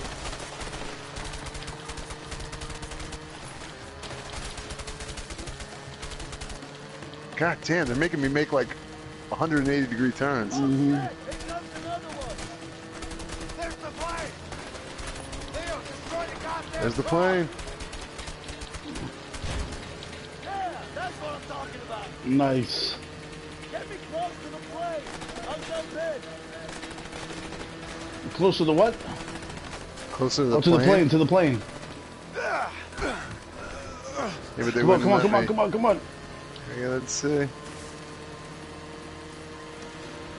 Let's go. Nice. Oh shit! Dude, dude, right as we hit the edge. Nice. Okay. That was fucking cool. Shit, This is it. that was close. You okay? Yeah, I'm fine. Hey, Emily. Great flying. You guys are crazy! Vincent, you're gonna have to pay me triple for this. Everybody's got these weird accents. Yeah. Vincent, you're not gonna hear me say this often, but thanks. Really? What? You too, Leo. Why was that so hard to say? Yeah, I thought he was going to say, like, you're the best lives. friend I ever had. I Yeah. think I'm gonna write that letter to Carol. That's a great Carol. idea. Meaning, Emily. I'm going to take a dick pic. You have a pen and paper? Wait, now? I'm gonna draw Why a not? picture of my dick. It's a long way home. You got anything better to do? Emily, do you have a Not really. Polaroid camera? All right then. All right then. So weird. This is so weird. Like, the script It's writing really- is really weird. It's terrible. All right then. It's kind of great in a campy way. Well, part of what you missed when you went to go like grab beers or whatever, I was saying that like that's like 80% of the fun of this is us just making fun of the like script Yeah. writing and everything. Like playing this by yourself, this would be terrible. Like you would just be like, "Why am I playing this? What am I? They're horrible." He finished writing. He teabagged Leo while he was How are we sleeping. doing? We should be landing in 10 minutes. Okay. Fucked them to What's sleep. Leo up to? He's going to land to find his whole Time to family wake him up, murdered. then. Yeah. Are you okay, Vincent? Yeah. You sure? Do you want some pussy before you go see your I'm wife? fine. Leo. What? What? Yeah. Come on, gentle bear, wake up. Yeah. I'm confused still. So, what do we still need to do now? I'm just going home. I don't know, because if right now the credits roll while the plane is landing, I'm going to be really weirded out. Yeah, like why wouldn't they have just rolled when we killed him then? Like I don't understand. Where's what Linda our- with the mom jeans? Yeah, what's our next fucking move?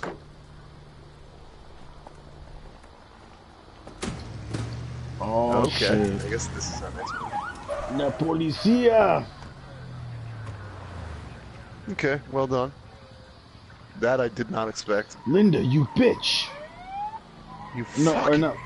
Emily, you bitch! Carol, you bitch. Yeah. We just call women bitches. That's what we do. We're shitty fucking characters with bad accents. Uh-oh. She did turn No, us it in. is. Emily, you bitch. Do I still have to pay you triple? That sucks.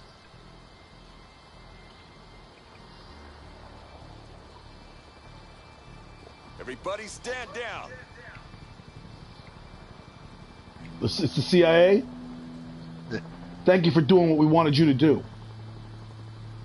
Yeah, This guy fucking... that's what they do. They just walk around with a gun out like that. That's proper procedure. Yeah. Isn't this the lieutenant from the Batman series? Jim It's Gordon? Commissioner Gordon? Yeah. It's Gordon. What a twist. Yeah, you're right. Amazing twist. Yeah. Why did That's you do my hand attention. tricks with it? Good job, Vincent. What? Oh, Oh. shit. You were Oh, a wow. fucking cop. I'm sorry, Leo.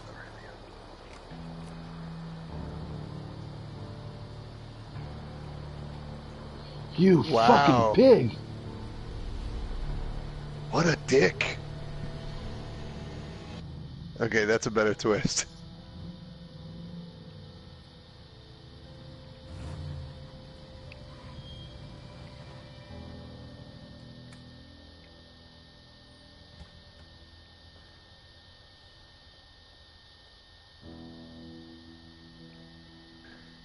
I like how we actually got quiet because we want to see what the fuck is what just happened. Yeah. I'm confused. All right, remember this was the drug deal that went down originally, right? Where Right? you got fucked over by that guy.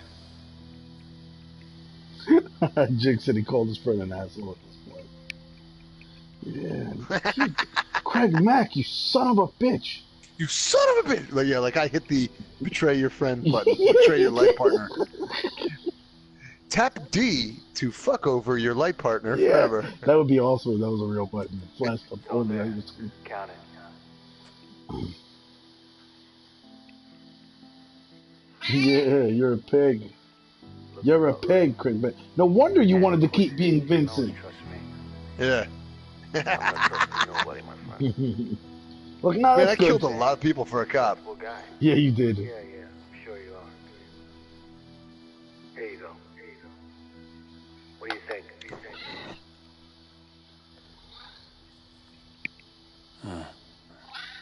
It's heavier than I thought. It is. Dude, that guy, didn't he just die Pleasure immediately? doing business with you guys. You too. All right, he's got it. Finally. Shit! Shots fired! Shots fired! Go! Secure the area! Move in! Fuck are you doing? Hell yeah, he's dead on the roof. Yeah, I remember that. That dude died immediately.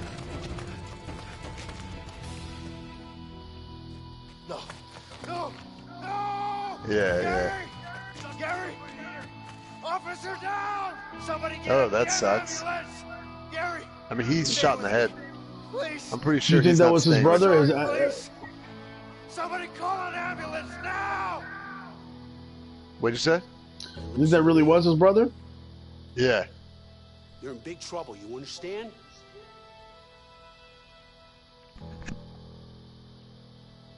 And Blue Lives Where's Matter. Harvey?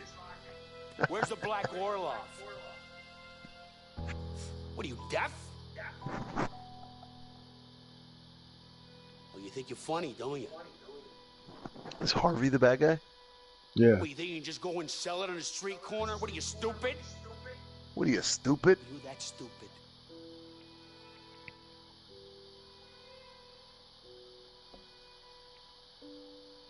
It's all gonna rain down on you hard. You got it?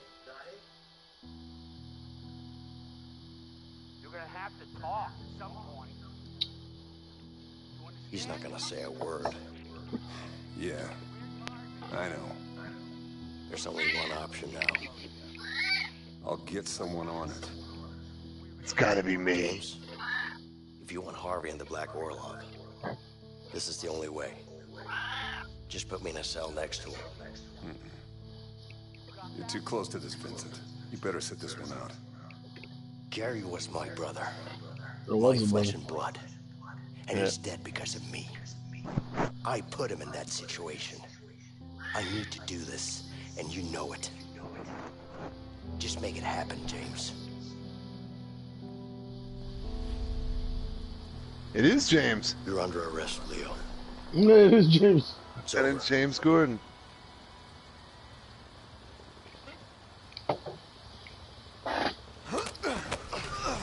Nobody Oh, move! okay. I'll fucking kill him! Only making it worse for yourself. Oh, shit. This is interesting. There's no way out. Take it easy, Leo. Shut up! Fuck your face! Just think this is all a big fucking don't show. have to You do gonna fucking this. frame me? Fuck you! I'll Gotta pay fucking for kill you. this. Where's the R2 button? I'm gonna hit that shit right now. I'm Get too in the close fucking not to car. be on the case. Go!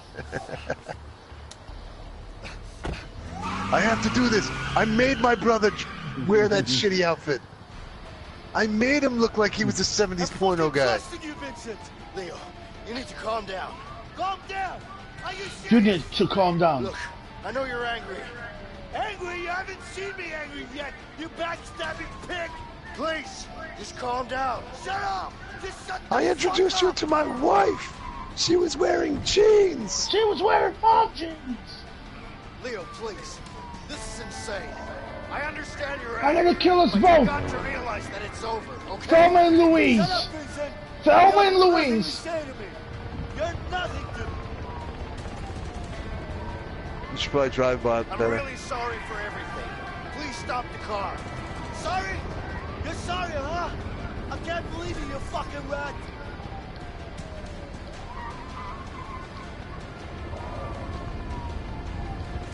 No!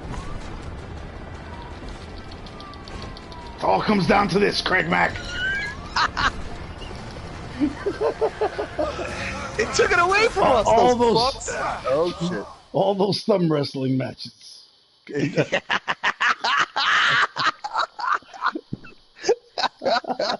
I lost every single one of those.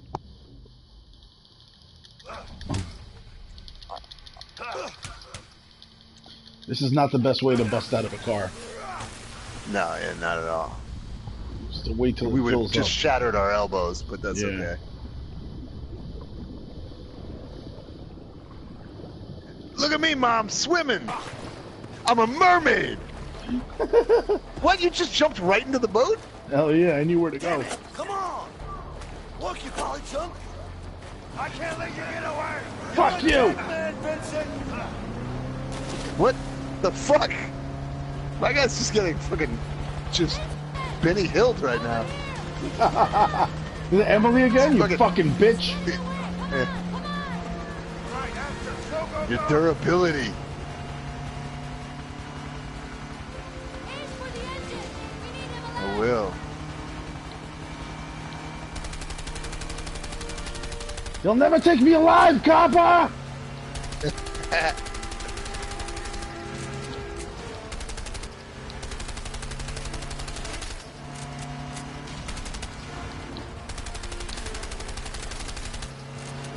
Oh, you're fucking up, CraigMakk! You're fucking up!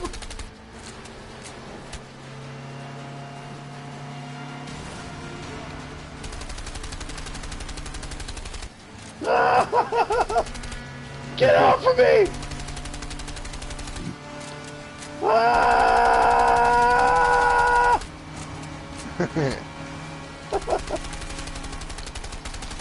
I have a lot of bullets. No! What the fuck? Stay off my boat, bitch! Fucking You bitch! crazy bastard. Intercept him at the next trap, Emily! What the fuck just happened? Where are you?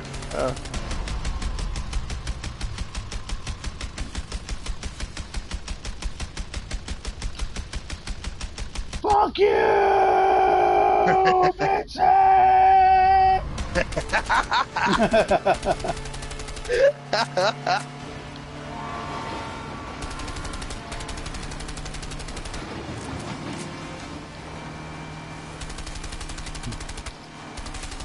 I should have let you die back there, Warman!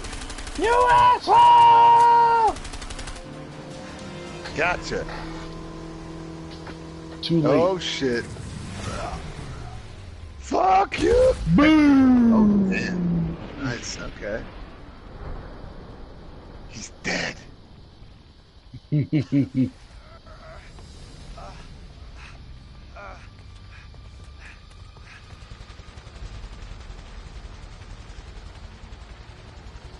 We're just gonna fucking hang out and just watch. There! Gun on the right! See him running! Now you guys are real fucking tryhard. Okay. Eh? Wow, Where he's you really fucking go? fucking committed. Haven't you done Really enough? fucking committed to this. He's really committed to this shitty cop thing. Yeah. You killed my brother. My name is Vincent Alright! Montoya. You killed my brother. Prepare to die. Alright, now I gotta be partners with this bitch. I'll go this way. All right. Alright. Oh, who are you? Is there a third person playing this game now? It's Jim. Jigs, is that you, Jigs? It's Jigs. It's Emily. Jigs is Emily. Hello, bitch. Oh, fuck. Go! You punched Don't do the anything shit out of stupid, her. Yeah, Just go! she just ate that shit too. I don't want to hurt She you, took it like Emily. a Just get out. fucking champ. You know I can't do that. Don't fucking push it! This is between me and Vincent! Oh Now shit. get the hell out! Get out! Kill her. Go! Dude, she took a fucking... He Punch. punched and just fucking. Maybe he hits like a She was just girl. like, you know I can't do that. Just immediately pop back up. Please stop this! How does it feel to stab someone in the back? Bitch tits. I know How's you're it feel to disappointed. stab someone in the back? Harvey killed my brother. I know have you're no disappointed. choice. I can't Really? fucking Disappointed's believe not the this. word. I'll talk to the captain. We'll reduce your sentence. My sentence? You're a dead man, you piece of shit! What about your son? Alex, shut the fuck up! Don't you mention his name! You don't get to mention his name! You hear that, you piece of shit? You're a dead man! Jake said You one-on-one piece of time. shit. One-on-one time. Oh wow, are we really gonna just have to kill each other? Yeah. Who saw that?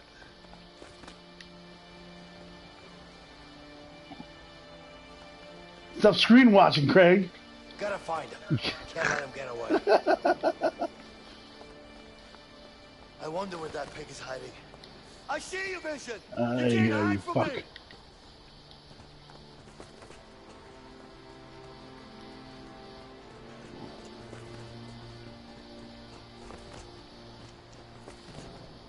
Where are you at, Leo? Let's put an end to this. Let's put an end to this. Yeah, good acting. Let's put an end to this. Come out! You're not scared, are you? Gotcha! Stay Where? still, damn it! Where is he? Oh, there you are.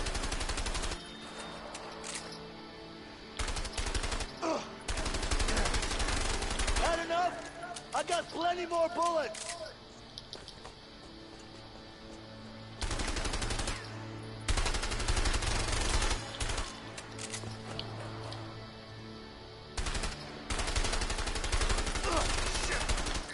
I'm just getting started. You're gonna pay for this.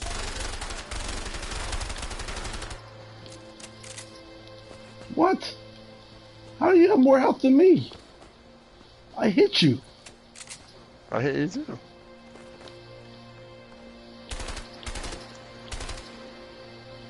Fuck.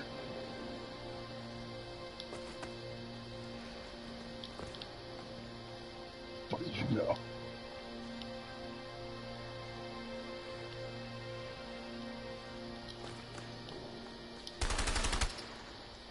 Oh, I think slick, huh?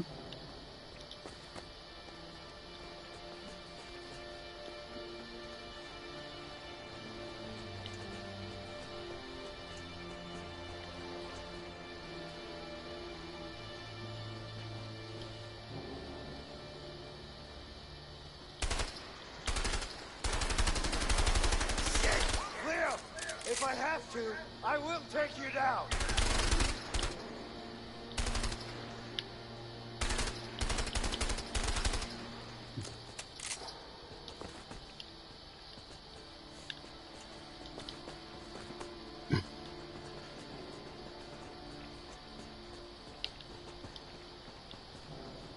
Oh, fuck.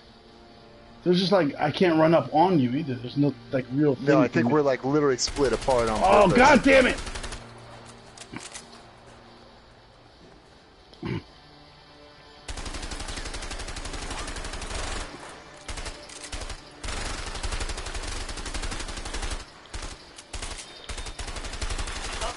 Oh, did you get me for real? Oh, motherfucker.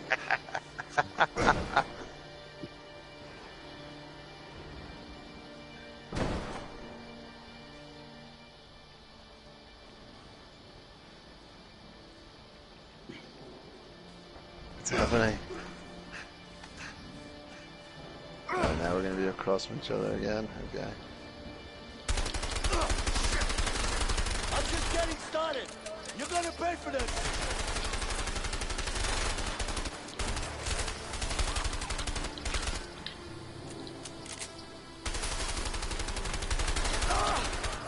My eyes!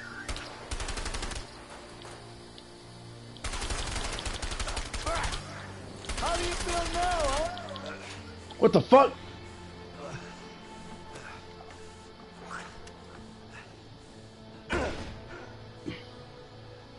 Drop it.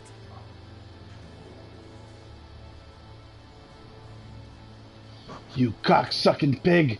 Throw it away. Fucking disgusting, you pig. You fucking pig. It's over.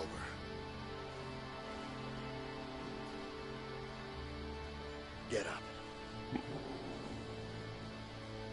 Get up. Man, I shot you. Why would I be such a dick about get up? There we go. I love how poorly trained he was. He didn't react to him grabbing the gun before he jumped at you. Like he wouldn't have just shot immediately.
There we go.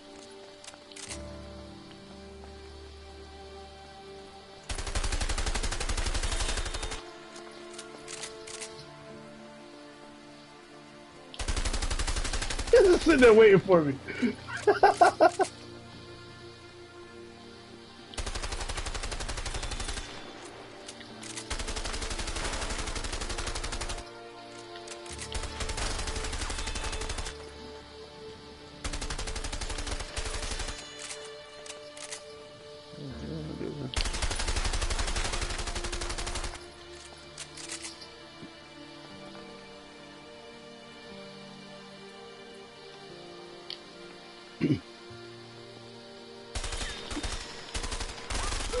Oh, bullshit!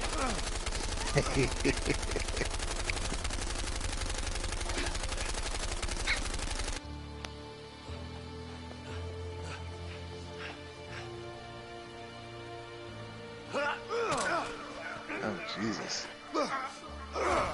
It all comes down to this. Oh, man. Oh, you just do a wrestling move? Are we in a fist fight now?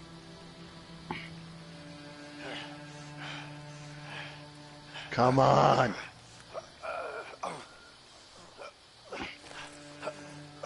Okay, let's take these off. These guys are tired as shit. Are they? What the fuck? How come I didn't give me a fucking option to do that? I'm sure you're about to do it right now.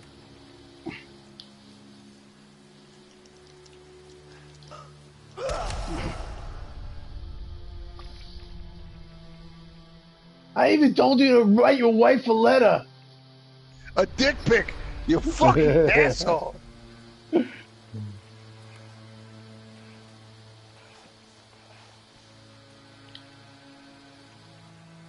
What Why the are we fuck? punching in slow motion? Yeah. I'll never see the Linda. mom jeans again if you have your word. You have your way with it. I need to see those hot mom jeans on that nice pancake ass. Are we gonna do a double punch knockout? We're gonna fucking Superman Doomsday right now? He looks like a 70s cop in that picture. Dude, that looks like it's from 1880. Like, what is this? Did they have goatees in the 70s? Oh! Damn. Damn, that was fucking brutal. I let you play with my son, you fucking asshole, and you dunked on him.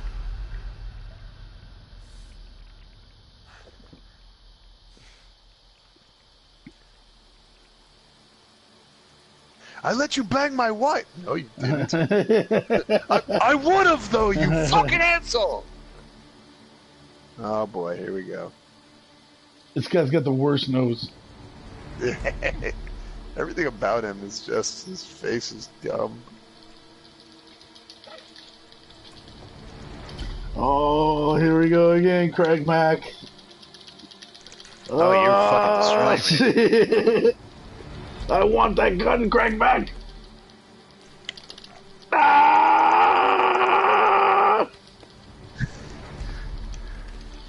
Take away my freedom? My livelihood?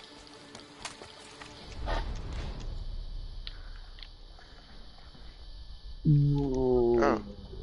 I can't do anything? I just have to get shot?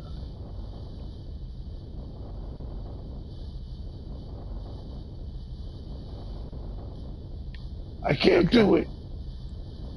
I won't do it.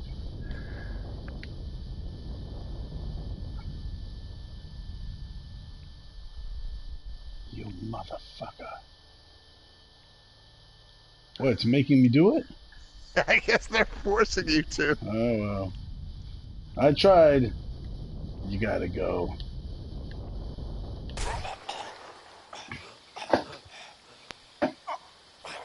You Jig's saying, do it. That's what you get when you're knocking somebody. I beat you in every other fucking thing in this big showdown, and the one fucking thing I lose is this shitty fucking thumb wrestling tap shit again. I have to think. It was really weird. Like, we would keep going. Like, there was a couple I was, like, in front of you of, and then you would get, like, one shot, and they'd be like, all right, you lose. What the fuck? So I wonder if the only other, one like, where you were ahead of me was that very towards the end, but then I did unload on you behind the thing, and I saw it shrink down, like we got neck and neck. But that one, I wasn't even close. Like, you were fucking ahead of me from the first fucking second you started tapping on it. Your thing was like, boom. You're just so much better at that than I am. Yeah, I don't know. I wonder if it was possible, like, the cutscenes would have changed or whatever. Like, right, or if that's the way it's supposed to play out. Who right. knows? Give my letter to Carol. Maybe this is the way it's supposed to play out, too. That also would have been cooler if they had given you the option to say, I'm not going to shoot him. Yeah. They tried. Yeah, like, that would have been cooler if they gave you the agency to say, like, nah. Jig says, give this dick pic to my wife. Jig, well done. I feel like that T-shirt looks too modern to be like 70s. TJ's Records, yeah.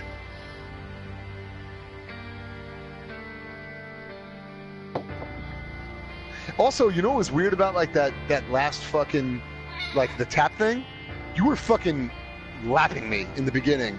And then at the very end, it came down to, like, literally one extra tap, and I would have tied you or beaten you. So it was like, I don't know if that was supposed to be computer assistance. Yeah, if that was like rubber banding where they like brought me back in, or if it was supposed to look like it was a bigger swing or whatever. It could be that the game is like, well, I don't want like one person that's just better at like, you know, like dexterity or whatever. Like, I'm not gonna make it so they win everything in the game. I wonder if there is computer assistance. Are you saying you're better at dexterity than me? Is that what you're trying to say? No, I'm saying like if somebody pulls ahead by a lot, like there's always a computer assistance thing to jump in to like make it like close. Yeah. Oh, Jig says there's a few different endings to this.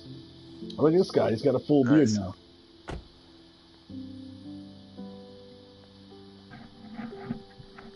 Linda, I killed Vincent. I'm home.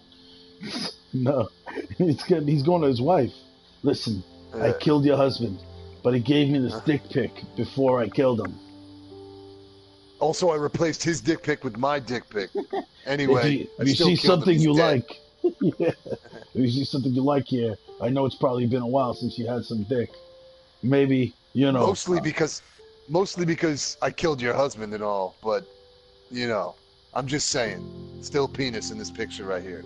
Exactly. So, you know, feast your eyes on that. What if she doesn't live there anymore? Oh, okay. I was gonna say it's gonna be like. Why are you carrying that doll around? Somebody knew. It's gonna like an Asian family, and they pick up the like, who the fuck is Vincent? Also, like, how did he not know? Like, what if she was standing like super close to the door and just answered it while he was just walking down the steps? That would have been very awkward and uncomfortable. I think he was still unsure whether he was gonna deliver it. I just want to say that I'm so sorry. I'm sorry for the broken promises and not being there when you needed me. I'm sorry for no longer being the man you fell in love with. My biggest regrets are all the moments we didn't get to spend together. From now on, I don't want to miss a second together with you and our beautiful daughter. Except I'm dead. If you let me, be the husband you once loved, and the father I know I can be. Yours forever, Vincent. The letter kind of doesn't make sense anymore. Why would you still want to give that to her? It's just a bummer, like, all around for everyone. My grandma had a random dick pic the other day, signed Leo and Vincent, looked like a before and after. What the fuck? I'm confused. Yeah, I'm confused on that. Hey, look, Jigs, they can't all be winners. It's fine. We do this all the time, and we know that more than anybody. He swings, and he misses. All right, now he's gonna go to a shitty motel life with him, Linda, and his son. Oh man, I hope this game is another hour that you just have to play by yourself, doing all the tapping of you just like doing family life shit. With your son. Me like fucking shambling through life. Hey, buddy. Right. Working my job doing just like homework, a fucking busboy doing at a homework local with your diner. son. It's like tap square really hard not to beat your kid. You're like, There's oh the god, hot mom tap, jeans. tap, tap, tap, tap, tap, tap. You okay? I am. She came out with the super high waist mom jeans this time. Yeah. The brow belt. Yeah, she's fucking hotting it up. Oh, Emily, taking her a good champ. He's got a broken jaw. Yeah. Mouth is wired shut. Mr. Vincent. Emily's like, don't worry, I've taken a lot of punches during my time as an undercover hooker. When I worked Vice.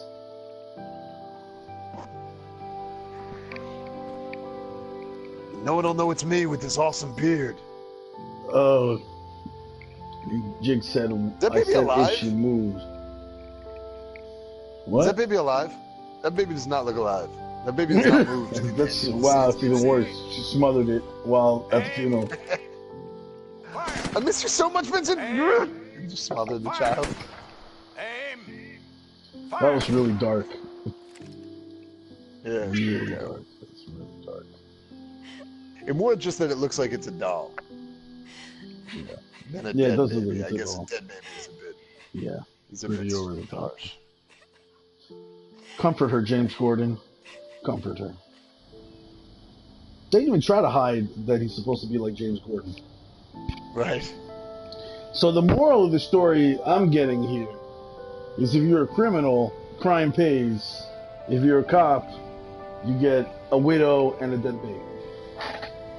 And possibly never alive baby. It's very possible it was just a doll. It was a doll the entire time? Oh, that's great. That's a twist. Like his wife actually went fucking nuts, and she was so unhappy with her marriage that she created a fake baby that she was actually a doll. Nobody has the heart to tell her. Sixth Sense twist. Yeah. Is that she's just been carrying around a fucking Cabbage Patch Kid. Oh my god. Yes. That was insane. Well, we had good times playing through this. Hey, look, I'm gonna go so far as to say I did not hate that. Yeah. Yeah. You know, it's funny. I certainly didn't hate it. Yeah, Jig said written by M. Night Shyamalan. Twist. Somebody in the MML told me this. I think it was Dionysus. He said, "You're not like the game is fun enough to play through one time, but you'll never look back and say that was an amazing game. Like, it's fun to play with a good friend and enjoy it, like for what it is, laugh about it, or and all a that life shit. partner. But, yeah, life partner, exactly. But you're not gonna look back and be like, that was an amazing game, like epic, like you would for The Last of Us or some shit like that." Right. Oh yeah, no. So all right. So full disclosure, now that it's over, we can kind of give our little breakdown or our kind of review of this as a whole. I will say that I think the writing was actually like bad to terrible. It was like I like the plot. I don't want to mince words. Right. So that's the thing. Here's the other thing. The plot was also basically a ripoff of like 35 other things we've seen tell that story. Which is why I like it. Times Yeah. better. Yeah. Right. So So it's not like, oh man, they took a cool twist on like Heat and Scarface and Breaking Bad and whatever. Like it's not like they did that. They just redid it and told it worse than all of those things. Yeah. And it's kind of like a worse version of like what's that show? That show Prison Break. Whatever, right? Which, No, what already was not a good show to begin with. It's not a good show. So when you're a bad version of Prison Break, you are already scraping the bottom of the actual barrel in terms of storytelling. And so that's the actual that's just the plot and the story. Then when you take into it the actual dialogue was that I can say was not bad to terrible. That was just terrible. Sure, that really was bad. That was horrendous. But so we've said that part of it. The other thing I will say. The dialogue was so terrible that it was enjoyable to make fun of. More an homage than a ripoff. Oh, okay.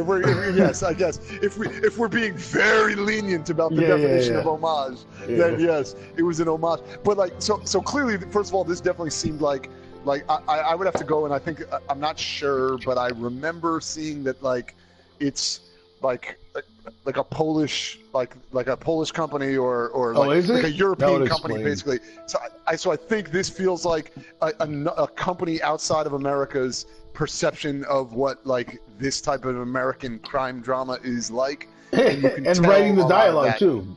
They didn't. It's like nobody from America wrote the dialogue. Right. Like if you and I tried to write like, oh man, this is a super cool Polish drama, it would be horrible because based off of my high school French education, and I wrote a French dialogue. Yeah, absolutely. We would have zero understanding of that. So like, I mean, look at some of the names. So it does look like I'm thinking that this was their perception of that kind of a story. And so that part was very evident. But I do think that was probably some of the more interesting parts of this because the story, like the dialogue was so bad that it was funny to make fun of. Yeah, it was campy. Right, it was so fucking campy and shitty that like, getting back to, again, when you went to go grab your other beer and I was just kind of randomly responding to some of like Jig's comments and stuff. And I was kind of asking him some questions about it, when he played it. And so my thought was, if you played this alone, I wouldn't have made this 20 minutes into this game. I would have been like, oh fuck, this game is only valuable as a fucking coaster. But playing with you, being able to like sit on Twitch and just straight up make fun of it and just mock it mercilessly and continuously carried us through all the moments that weren't the cool, like, because there were cool set pieces. That's the other big positive, is there were cool moments where you were like, oh shit, like that cool jump we just did over that like bridge was cool, or that moment where like that, when I shotgunned the guy in the face while you were sneaking up and you hit the dude in the back of the head with a gun, like those things were cool. Right. And then even some of the like more stupid but small moments, like remember when we had to climb up that silo back to back, and we had to like press the buttons at the right time so that we were like kind of pushing off against each other to go up. Like that was just a cool gameplay moment because it required us to work together and to like, talk through the things that we were doing. So like that stuff was amazing, I thought. Like the way they worked in these cool gameplay elements of partnering up with a teammate and being able to talk to each other and say, you go left, I'm going to go right, or I see a guy coming down here, you try to take him out while I go over here. That all of that stuff was great. So it's like that made up for, all the parts that were boring or stupid or poorly written, we could make fun of for 20 minutes until we got to the next like big 5-minute like moment of explosions and be like, oh, that was awesome, and then make fun of it for another 25 minutes while we got to the next moment. So in a way, this is like, we were talking about like the game being a throwback. Like it is.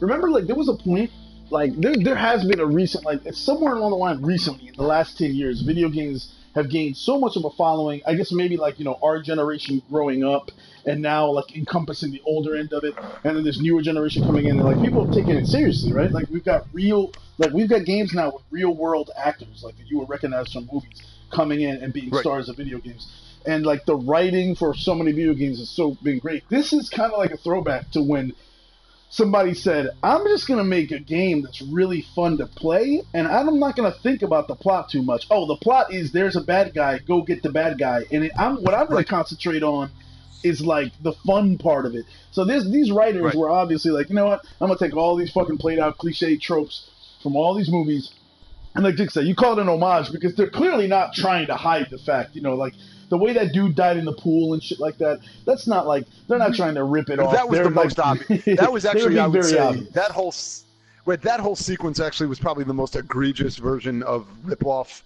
versus homage. I would think, like, up to that point, you're like, oh, okay, this is kind of a little bit of a Heat. This is kind of a little bit of a, of an Ocean's 11. This is kind of, that was, you were like, oh, okay, so you guys really like Scarface. Like, I guess you just did Scarface. But see, no. But when you're that obvious to me, that's not like they did the thing with him standing on that balcony. Like the only thing that was missing was the world is yours globe, and like like Jig said, there's like parts where he said the roof, they painted the roof like Shawshank, and again I didn't notice that, but but like when you're doing things like that, that to me is an homage, because a rip-off is when you're trying to play something, like you're trying to take something and pass it off as your own.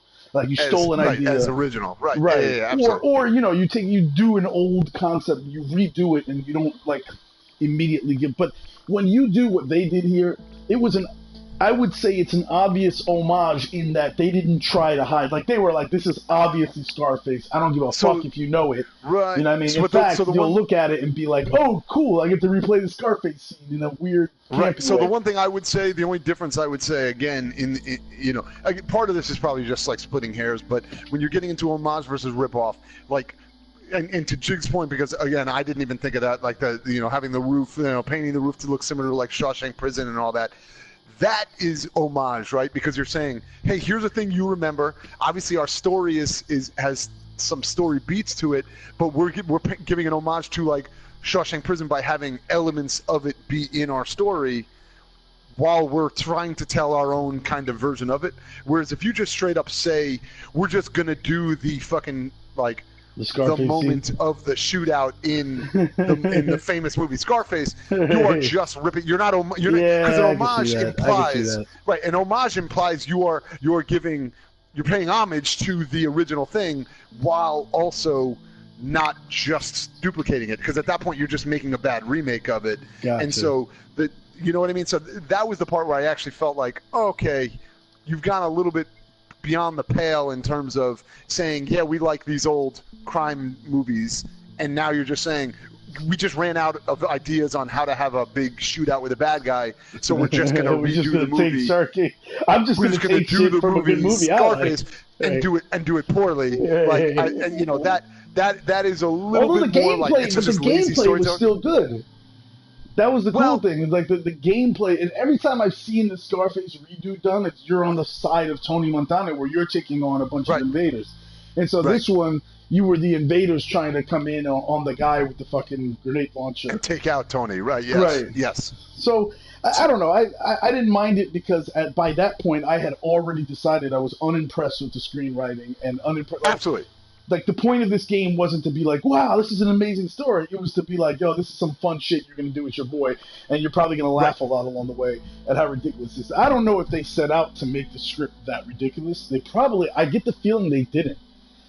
But I also get the feeling this reminds me of, like, The Room, right? Like, those kind of, like that the what's his name movie, the movie that they remade when they did The Disaster Artist, telling the story of The Room. I'm blanking on the guy's name right now, but the idea of like being the worst script, the best worst script of all time, and like this, I don't remember that one. I fully believe that they intended that to be good, and it ended up being shitty.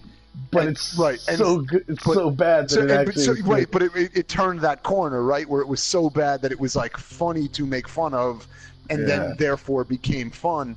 And now the one thing I will say about the gameplay, specifically, every one of those sequences, I have done better in another game. Like, I've played third-person shooters that are, like I played Gears of War, and it's just better shooting than this game. I've played, I've played platformers that were just better platforming than this game. I've played driving games that were 1,000 times better than this game. But all of those games basically do one thing throughout the course of the game, so they have the ability to hone it down to perfection and have it just be the pinnacle of what it needs to be. Cover shooting, Gears of War has nailed it because they've made 5 of those games or whatever, and they're all that for 8 hours, so they can make it be perfect. The one thing this game definitely has going for it is all of the things, the gameplay elements that are objectively maybe average to slightly above average to slightly below average in terms of actual execution, Right. but because they keep switching it up so often, Yeah. as soon as you start to see the flaws in the gameplay, they're like, oh nope, sorry, it's a shell game, right? They're like, as soon as you start picking up on where the fucking P is under the shell, they're like, nope, just kidding. Now you're gonna go shoot some people. Now you're gonna go fucking do play Grenade hunt Brothers. around a house and find a thing. Now you're gonna drive a motorcycle for a little bit. So now you got to coordinate never going really up a fucking when you press your button, so you can go up a fucking wall. Exactly. Yes, you're going to do essentially the equivalent of a rhythm game. So they kept switching it up enough that as soon as you kind of saw the wizard behind the curtain, he was like, "Oh, I'm the wizard boss. Go look over there." And you were like, "Oh, fuck it. Yeah, okay, cool. I'm looking for the Tin Man now." And you forgot about the fucking wizard, and you just moved on to the next section. So everything was just fun enough to stay interesting for the 12 minutes you had to play it before you moved on to the next 5-minute story segment and then a new gameplay segment that was totally different. And so it was almost kind of a sleight of hand, where they switched it up just as soon as you started to be like, this seems kind of dumb, and then they would change it, and you were like, oh, this is awesome. What's happening? I gotta ride the motorcycle away from that dude with the grenade launcher. This is awesome. Yeah. And as soon as you realized this racing isn't that great, you were like, now I gotta shoot that guy with the shotgun. This is cool as shit. And it was well done from that regard. So one of the complaints about the game, or along those lines, is that it was a little too short. And given everything you said, I thought it was just the right length. They left you happy with what you did, and not to the point where you were like, all right, I'm tired of this. Right. I don't want to play this anymore. Yeah. I never really hit a point where I just didn't want to play it anymore. Even when it was dumb, even at its absolute worst from a storytelling standpoint.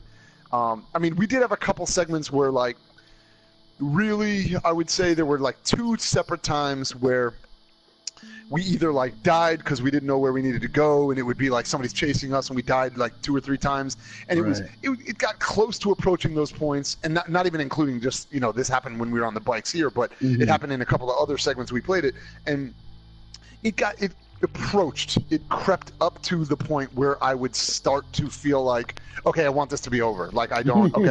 This is poor, this is actual bad game design because I don't know where to go, and then I die because you're not showing me where to go, not because I'm not doing it correctly. We're going left when it shows we can go left or right, and left just happens to lead to them shooting us. That's dumb. And then as soon as we would hit that point, we would literally we'd put our toe up against that line, and then we would beat it, and then we'd move on, and I'd forget that I was annoyed, and we'd be ready for the next section. Right, so yeah, it was I agree with that. They definitely, they probably went a little bit closer than they needed to. They could have reined it in a little bit more and had you move through those parts a little bit faster, but they never were so egregious with you being like, okay, you know what, I actually just don't want to play anymore because this is boring or stupid. You always advanced just enough at the right time, which was perfect. And honestly, with the length of time of this game, over what it took us 4 separate playthroughs to play through it and beat it. Right. I agree with you that I do think longer than this, I probably would have started to see way more cracks that made it not fun. Not that it was funny, but it would have been unfun, unless they added in, let's say, 3 other segments into the game, right? If they had to add in 3 new things, components to it, not shooting, not racing, not puzzle, but, let's say they put in a point-and-click adventure or some shit like that, right? They would have had to do something totally different if they made it longer, and I think that would have made the game less fun to play. So, for the segments they had just enough segments and just enough amount of times to be enjoyable and not be completely hateable. And so I do agree with you that I think they kind of probably nailed it. If they had gone longer, it would have been dumb. And I think so I'm happy at having played this through. I like that we twitched it. In getting ready for this episode, I was listening to, as you know, we were listening to the end of the last of part 3 on YouTube, and I was like, this is fun. I think it was funny from the outside perspective of watching two idiots kind of like, drunk by that point. Stumble through it, yep. Yeah, stumble through it, talking shit and all that. So it was definitely fun, but I don't think I'd play it through again, and that's exactly what Dionysus predicted. And like Jiggs is saying, even he was kind of curious about how else it could have ended, and instead of going back and playing it through again with another friend, Jiggs was like, nah, yeah, we just Googled what the other endings were. And that makes sense. Right. I will probably at some point, just for shits and giggles, Google the other endings. Just to see Absolutely. Oh no, I certainly want to see, like, if I was faster with my stupid thumb pressing, like what would have happened if I had shot you. Like I am not gonna lie that I definitely want to see that. I want to see how that played out. And what I would do, and shout out again to Jiggs, like for hanging in and watching and listening and yeah, definitely. Chatting and everything. I do actually see value to, whatever. It's 2018. Obviously, Twitch is like a thing now, right? To like streaming games is just as important in a lot of ways for people as playing a game itself, which always seems crazy to me. Like the idea of why would I want to watch a video somebody else play of other people play a game, right? Like instead of until you switch it on and you're like, oh fuck, this is interesting as shit. I'm gonna watch it. Right, and so I do see value, and I see where Jiggs coming on and being like, I wouldn't replay this again because I know what's gonna happen, and I already know my take on it because I played it and I gave my take on it. Right. But it would be super interesting to hear people that I find funny or interesting, or whether if it's somebody who's giving a critical take on the game, like an actual like games journalist, or if it's somebody that I think is just funny and has funny things to say, or whatever it might be, whatever their specific take would be. I do see value to, like, I wouldn't mind sitting back and listening to somebody else play through it and watching them, kind of rag on it, joke on it, make fun of it, or critically analyze it and give thoughts to things that maybe I'm just not, smart enough or critical enough to think of. So that's I just where don't this know kind of stuff, that there's room in this game enough for you to find a deep analysis, and like this game is not. No, I think that most smart. of it would probably be somebody being funny. I think, yeah, right? Yeah, exactly. Like I don't think I'd necessarily be like, hey, I want to hear one of the guys from like Giant Bomb necessarily play it and talk about it from a like analytical standpoint, because right. like, yeah, I know what you're going to say. You're going to say it's a bad game. Like I get it. Like because from a critical standpoint, it's a bad game. But I might listen to like Louis. I would listen to like Louis C.K. and fucking Kevin Hart team up and fucking play this. Right, game. just making fun of it, right? Kind of doing exactly what we did, but just being better at it than we are. Right. And so like that would be funny to hear them, play through, or hear anyone, anyone just like dissect this game from a comedic standpoint would be interesting. So it's funny like how games like this play out.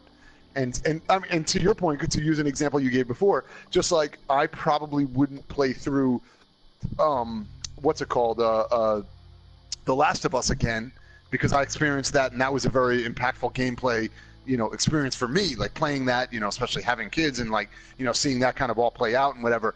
But I wouldn't mind watching somebody play that game who has a critical eye, talking about, maybe I wouldn't watch the whole game, right? Yeah. But I would like to hear somebody like talk about as it's happening their perspective on that, because that would be obviously more insightful for me to hear, like not them just making fun of a game, but them talking about a really good game, talking about things that maybe I even missed, right? Well, so it's like along those lines, the value to twitching. Oh, no. Yeah, go for it. No, I was just going to say the value to twitching is interesting because it allows you to perceive games in ways that maybe you wouldn't normally, because you don't necessarily want to go back and play through it again and deal with all the annoyances of when you die and have to replay sections again. But sometimes you don't mind just like, I'll just grab a beer and listen to other people dissect, almost the same way, you watch a movie and then you're like, now I want to watch the director's commentary. Right. I'm watching the same movie again, but I'm hearing somebody talk about it and provide, like context that I didn't necessarily have when I saw it the first time.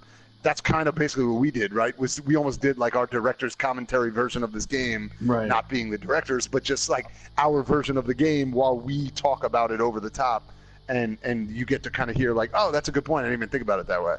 Right.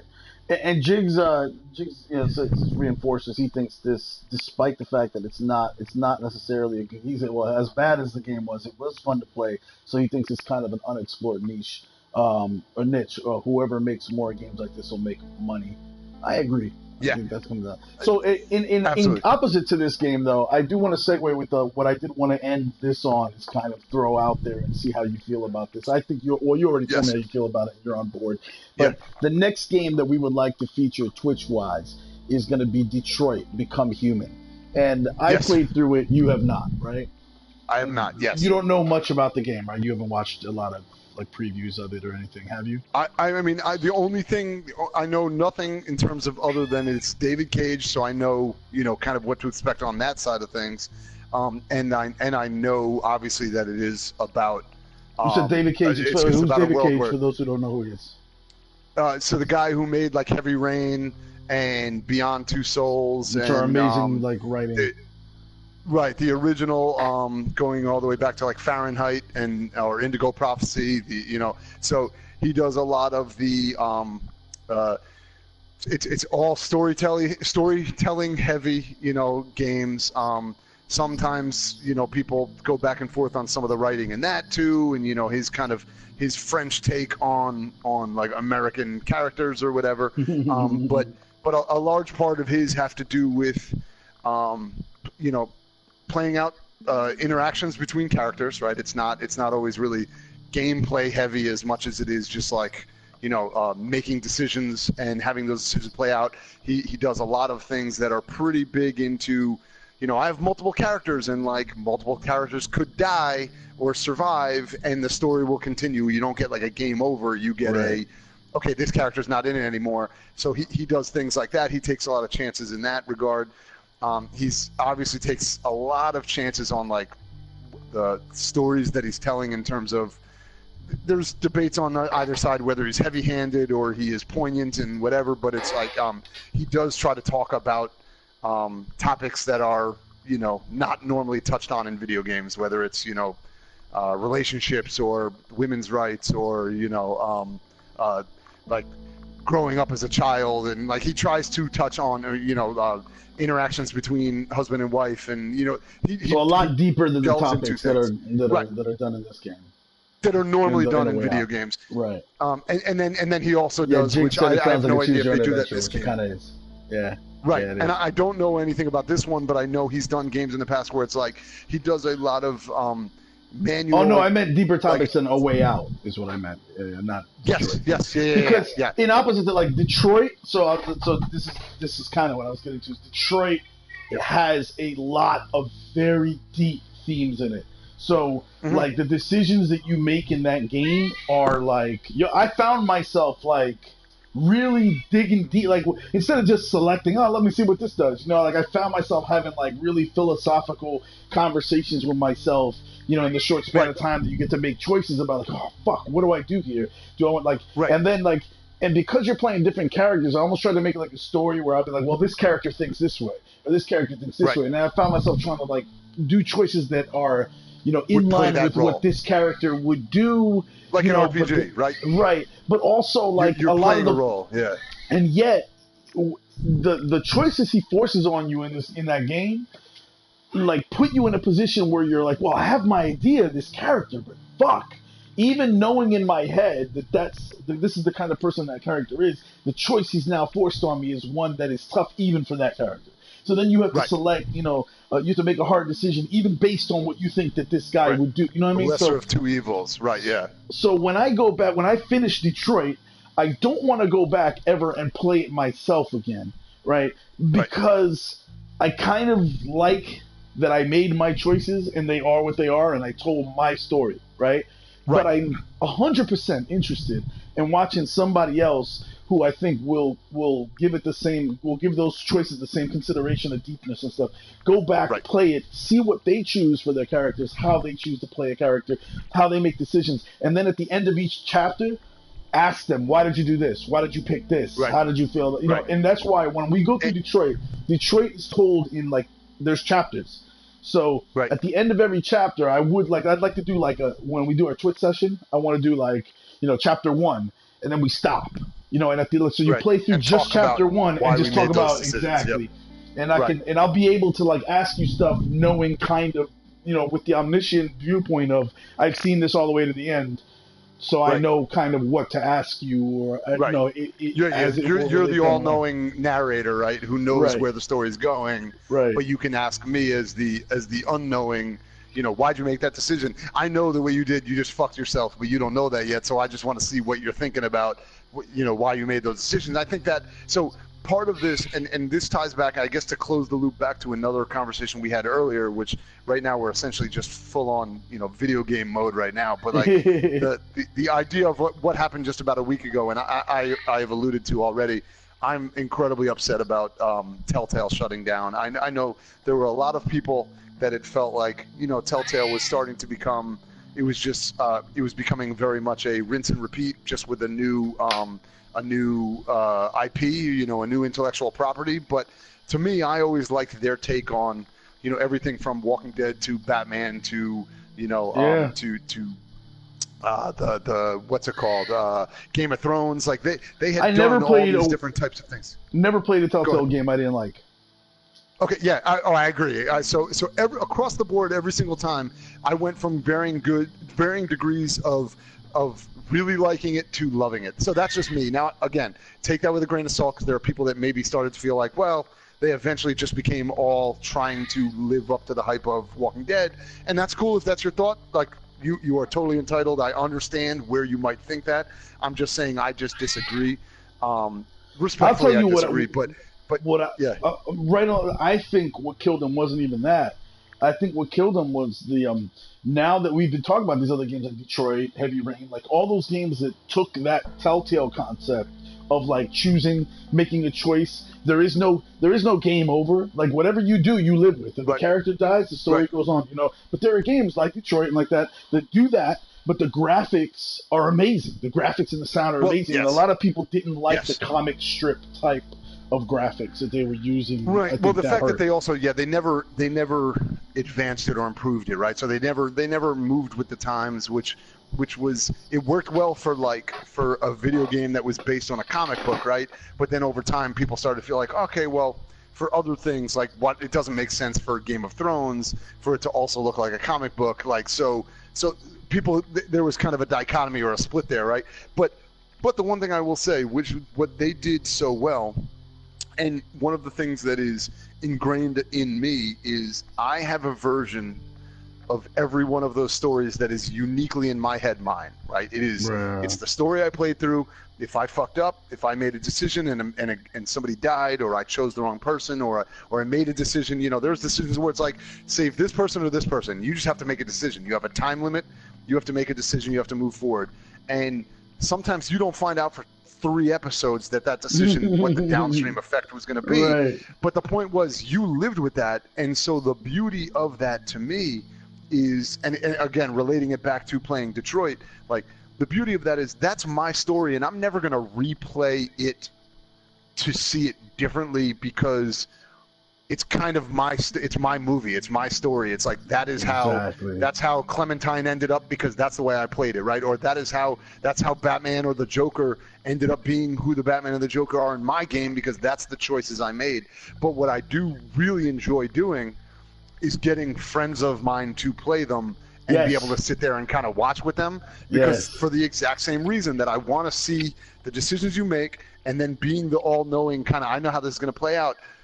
Why'd you do that? What made you think of that? What do you think could happen? What do you think might happen? What do you think, what was kind of playing through in your head?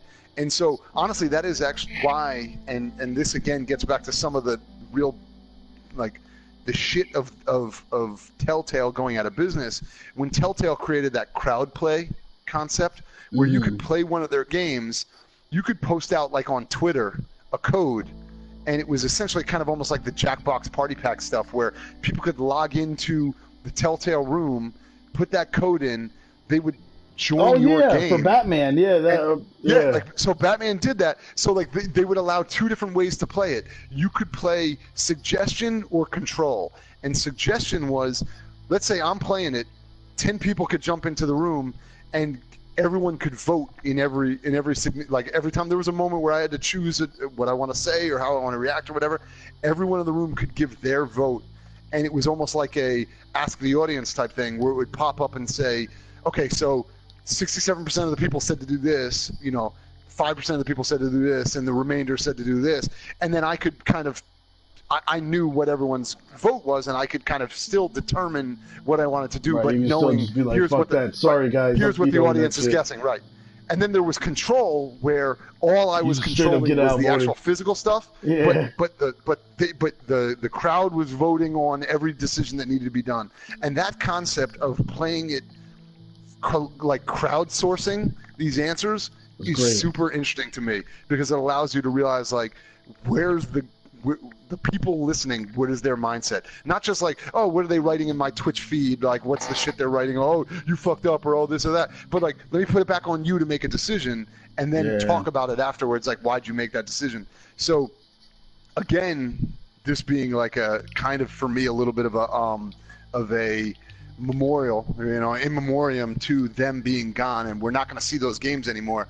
So Really I'm sucks. excited about the They did fact get out the that, final yeah, season of Walking Dead, though, right? Like that's out. well, no, so that's the bummer. So they only got the first 2 episodes out. Oh, But right are you now serious? they're in the process. They let it in? They're in the process of trying, because there's 2 more episodes that were supposed to come out, one in November, and one in October, and one in November. And so those are no longer coming out. But they are in talks right now with other companies. Other companies have reached out to Telltale and said, look, if we'll pay, we will support you guys. Basically, we'll pay you guys to finish putting it together, so you can at least get those last 2 episodes out, because we want there to be a full story. Because remember, that was one of the best stories. Like that was just they blew up amazing. because of the first season. The first season of Walking Dead is the reason why Telltale is who they became. Yeah. And so for it to end in a season where it is Clementine's all grown up now, and it ends halfway in the middle of the season, is like unthinkable to me. So I love that at least people are trying to find ways. Absolutely. Oh, absolutely. I mean, this is the version. I mean, not to be too nerdy about it, but this is the version of like, what was the name of that? Not Serendipity, but fuck, I'm blanking on it. The fucking super famous TV show. Yeah. With the fucking with the Nathan Fillion. Nathan Fillion. Yeah, there you go. Yeah. It's like the way that show ended after one season. Serendipity was the movie. Now yeah, and then they made the movie, and then that came back, and it like created more questions than it answered, and then people were like, "Cool, and now I'm never gonna fucking see the end of this. Like, I'm never gonna know what happened." Firefly. And people have been asking for like Firefly, yes, because the name of the ship they were on started with an S. It was like the Serendipity or some shit like that. Yeah. Yeah, the Serendipity was the name of whatever. It's not that, but it's very close to that. Right. But So like Serenity? this is going to be that. Serenity, yes, that's it. Serenity, yes. Yeah. So good call. Thank you, dude. So that's kind of where this, this episode now is for Telltale. Is like they're going to end on this fucking cliffhanger that people are like, I'm bummed out what happened to the company, but I need to know. Just barely. Hey, by the way, Jigs points out, I also liked how Telltale told you like what Craig was saying, like how you still get to make the choice, but afterwards they tell you what the percentage of how people chose. So along those lines, right, there was one stat that I received after I just recently played through episode 1 again, right, on PS4, because I had originally played through the whole of Walking Dead. Because I played through the whole thing on my phone. Okay. Yeah, I played episode 1, including the 400 days DLC that they added to it, and then episode 2, all back on my phone back in the days, right? And because for the phone, the graphics were fucking awesome, right? For PS4, they don't hold up as well, but for the phone, they were great. Right. And then, so I recently played through episode 1 again, because I was playing through all of them again because in anticipation of getting the final season, right? And then but when I went through, one of the weird stats that I got at the end was like, when in the beginning when you're on Herschel's farm and his son Sean is getting grabbed by zombies, and then Duck is on the tractor getting grabbed by zombies, and you're like, oh shit, you got to pick one of them to save. I thought I saw the stat was something like 53% of people saved Sean, not Duck. I'm like, who the fuck would save the grown dude over a little fucking 8-year-old boy? Why would you not save the boy? So part of that, though, and this is also the amazing thing about that game, is because it's constantly dynamic. So, like, when I first played that game and I chose to save, Duck, I think it was like 83% of people chose to save Duck. Right. But because now that game is what, like 4 years old now or 5 years old. Or I don't even remember anymore. Like whatever Sean it is. just to see what would happen. So over time, yeah, people have gone back and replayed it.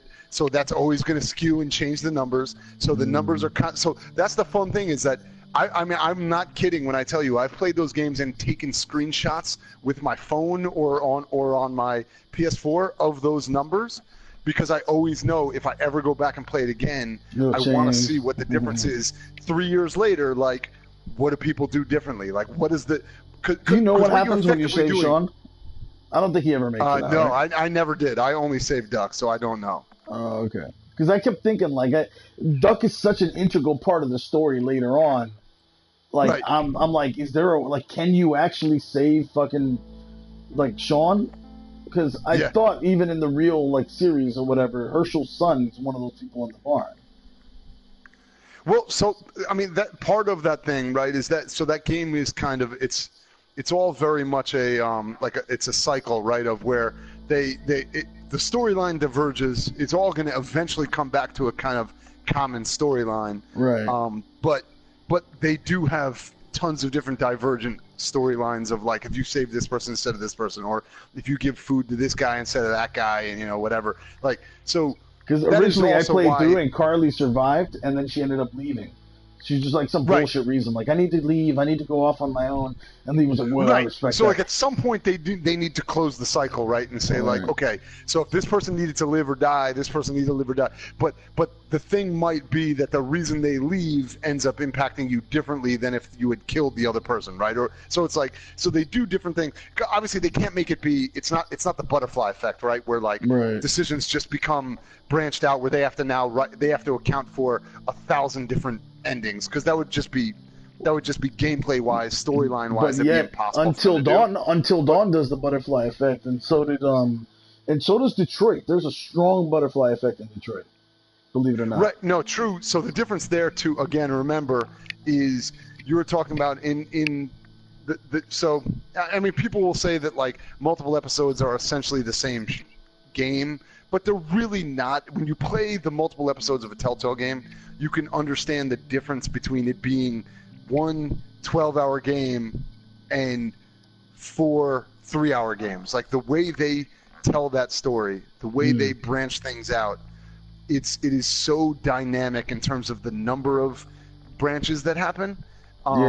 Versus in a thing like Until Dawn, really honestly, I love that game, but it really does come down to like, okay, so like this character is just not there to be part of your story, but sometimes it'll eliminate a whole chapter. Right, I think exactly. So what they do more, and actually that is actually more. That's making my point, right? What they will do is they will lock off entire sections of the game, which is impressive, but in some ways not as impressive to me as if you continue the story but write around a section, right? Like if you write around a hole in the story is way harder than if you just say, oh, you just never get to go to this section because that person's dead and they were supposed to take you into this room, and so now we just make that door's locked and you never get to go into it, right? That's like it's a lot more it's easier to just lock off sections of a story because you never found the guy that was going to show you that part of the story, versus if you say, no, we still need you to go to this part, but now you just like you don't get a whole part of the story from that person. You don't get to hear about this from this person. So you have to go through the same story, but things are fundamentally different because you don't have those people there to interact with in the ways that you would have had they been alive, or had they been part of the story, had they not left, or whatever it might be. So it's almost like you have to spin so many more plates because so many more minute differences could be in existence because this person might not be there. This person's pissed at you and not happy with you, or this person is now, an enemy instead of a friend. Versus if you just said, oh man, you never got to the Rainbow Room because the guy that was supposed to be there was supposed to be the one that took you to the Rainbow Room, so now you just don't see that part of the story. You're like, that's just basically telling me, like, in a book, if you just said, oh, if you let that guy die, just tear out chapter 36 because you just don't get to see that. Yeah, and that's not always the case with Until Dawn, but yeah, I get your point though. It's not, you're right, it's not, but I'm saying it's a couple different ways to approach it, and I like that they both did it from different different angles. Right. But again, we are nitpicking because Telltale and like the Supermassive guys, whatever, like the Until Dawn are some of my favorite storytelling because I love the idea that you and I can literally sit down and talk about a game and it be fundamentally 100% different. I mean, in ways that are like, you're like, wait, what fucking none of that happened to me. That's insane. Like mine was totally different. And this character that turned out to be one of the like heroes of the story, you're like, oh, that bitch died in the first like fucking hour for me and literally had nothing to do with the story. And I'm like, how did they fucking make that work? Like, how good are their writers that they were able to write so many tangents in a story that make it interesting? And that, I guess, to bring it full circle, unless you still want, I mean, if you had other shit you wanted to say about, Telltale games or I thought it was interesting. Whatever. Jigs pointed out that if you were playing like from a pragmatic viewpoint, he could see why saving the grown-up over the child would be the sensible decision. Right, from a survival standpoint. Right, because yeah. you're showing like this guy has more strength rather than a kid that you gotta fucking take care of. It's gonna hold you back, right? Yeah, he personally saved Duck. But yeah, from that same viewpoint, so like you remember in the beginning you have to make the choice between that AV guy that was like, hey, I still remember all the codes for the remote controls, and he fucking helped you like get the keys for the pharmacy. He was like really useful. And then there's like Carly who like, ooh, I don't know what to do with this radio. Ooh, the batteries were in backwards. Whoops. Right. And then when the zombies come in, my ass still, because I was Mr. White Knight, had to go and save the pretty girl instead of the fat dude who was like, Lee, you're my best friend now. I just want to let you know we work really well together. I'm like, yeah, slow down, fat guy. You know what I mean? And then fucking, and I went and I saved her instead. And in retrospect, I was thinking, I'm like, that guy was probably a lot more useful and a better group member than this chick that just seems to sit over here and fucking complain a lot. Right, absolutely. So I do think, too, part of that comes down to people that replay the game get to be less impulsive and more thoughtful, right? Because yet both times I saved her. You play it the first. Well, true. You did. White Knight you sucker. did, and that's funny, right? Because you were like, I'm White Knight. I know better than to do this, but I'm a sucker for a pretty But I'm doing it anyway. So clearly, also that game plays upon your emotion to save her, right? I mean, they did that on purpose. Yeah. They know what they're doing. They know how to play on the. If you're a male playing that game, you are probably saving her because you're relying on the idea of like, oh, but it's a woman. I of course I have to save her. Like, it's women and children get in the lifeboat first, right? Like, fat guys, I'm sorry. Like, look, we're all gonna just die when the zombie apocalypse happens. Right? Yeah, because it's just not gonna work out for you. But but when you play the game again, there's an element, I think, of a lot of people that are able to, number one, you've played it before, so some people just do the, contrarian. I want to make every opposite decision and see how it plays out. But other people, like, I'm similar to you. Like, I'll play games again and I'll say, no, I think I made the right decision the first time. I still want to do that. But there's other decisions where I think I fucked up and I want to kind of min-max it. Like, I want to fix it. And then there's other times where I say, yeah, the first time I just did that because I emotionally reacted, especially because they add in that beautiful element of the timer, right, where I have a limited amount of time to make a decision, and I have to decide what I want to fucking do. And you make a decision. The second time you play through it, you're like, you know what, I fucking shouldn't have saved. Like, I shouldn't have saved that person, or I shouldn't have given the food to that guy because he's my boy, because I should have given the food to the kid, or I shouldn't have given the food to the person that was sick, or whatever. So you start like having the luxury of thinking about it differently, which is also partially the reason for me why I enjoy playing those games like once and not again, because I like living with my decisions. They are what they are. It's like, that is life, right? Life, you don't get to go back in time and redo it and try it again. So I like the idea of like, my Clementine is this person, I'm sorry, Jigs wrote, well, I'm not going to smash the fat guy. Yeah, I was trying not to say that, but okay. Yes, you're right. That is fat guy's that is gonna eat also all your what food. They're playing on. He's going to eat more food than she is, and he's not going to give you sex. So Lee's thinking like, you need food and you need sex is basic human needs. I'm not sure. I haven't gone back and played. I don't know if it is definitively known what his sexual preference is. So it's really on you. Maybe he would smash you. maybe he would smash you. Lee had it's a up to wife. your. No. I'm saying we don't know what that dude, the other guy. So I'm saying the fat dude? maybe he would. Maybe yeah. Fat Guy would have been into it. It's just the fact that you're saying Lee wouldn't have been into it. Right. There you go. It's very possible that guy would have been all about it. I don't know. I don't know what his sexual preference is. I don't claim to be an expert on what he was thinking, but all I know is he definitely died for me because I was like, I'm so sorry, Carly, I have to save you. But I think that's what all these. Real quick, I Googled while we were talking. Save Sean in Walking Dead. It like auto completed it for me, like Save Sean or Duck or whatever. So somebody asked some question on gaming.stackexchange.com, and they asked, is it possible to save Sean at all? He wrote, I tried picking up the plank to hit the zombie, tried punching the same zombie, tried pushing the tractor off Sean, all to no avail. Is it because I am not fast enough? And the answer was no, there's no way to save Sean.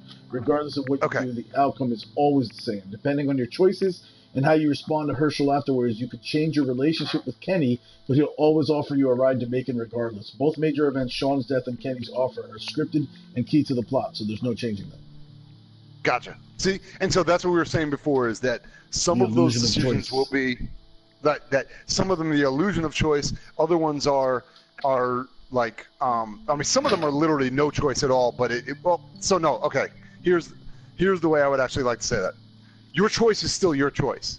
The outcome could be predetermined, and that is actually probably while some people talk shit about that and say, oh, you create this illusion of choice. No, I still made a choice, and just because the outcome was what it was going to be means I personally, and I'm not even saying within the game, I'm saying literally as the player, right, the person that is controlling the game, still have to live with the choice that you made, which could be, oh, I fucked up. I tried to save him. He died anyway. So did I fail in that? Like that person was asking, did I fail because I wasn't fast enough or good enough or whatever? Which is kind of interesting in itself that person went and asked on like a bulletin board, right? Because partially you just feeling like, oh, was I not good enough at the thing I needed to do to save him?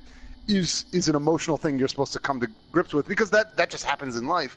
And then also to think like, I tried to save him and he died anyway, and now all these people have to live knowing I was willing to let that kid die and save him, but now the kid is alive and the guy is dead. So it's like they're not stupid in telling stories, and that they know decisions are decisions, and you deal with them one way or the other, and you have to kind of internalize how you handled it, as a player, and then obviously you have to internalize how would your character be reacted to if, like, obviously, oh man, I was the guy that was willing to let your son die, yet he lived, and now you have to look me in the eye later on, like, how and does that's that like mean when for the I story went and through. whatever. I was really curious about saving Sean instead of the kid. And like Jinx said, like Jinx pointed out, I was like, Sean might be more useful. Does this like let me stick around Herschel longer? But I just couldn't bring myself to make the decision of not saving that that little kid. I'm like, there's just no way that, like, not only did I as a viewer not want to see the little kid get fed to zombies, but I didn't think Lee would do. I just didn't think that was in line with his character. Right. Absolutely, I agree with you. So I think that was the first time that game, and any game similar to that, but the first time for that specific game to take a stance and say, yo, you're gonna have to make some crazy decisions in this game, and some of them might seem obvious. They might seem obvious to everyone to you, in every conceivable way. It seems like the obvious choice, but you still have to make it. And I think that it's from the idea of these games being an attempt at being an allegory for life. Like, sometimes decisions are super easy in terms of which decision you have to make, but you still have to make it and deal with the consequences of that decision.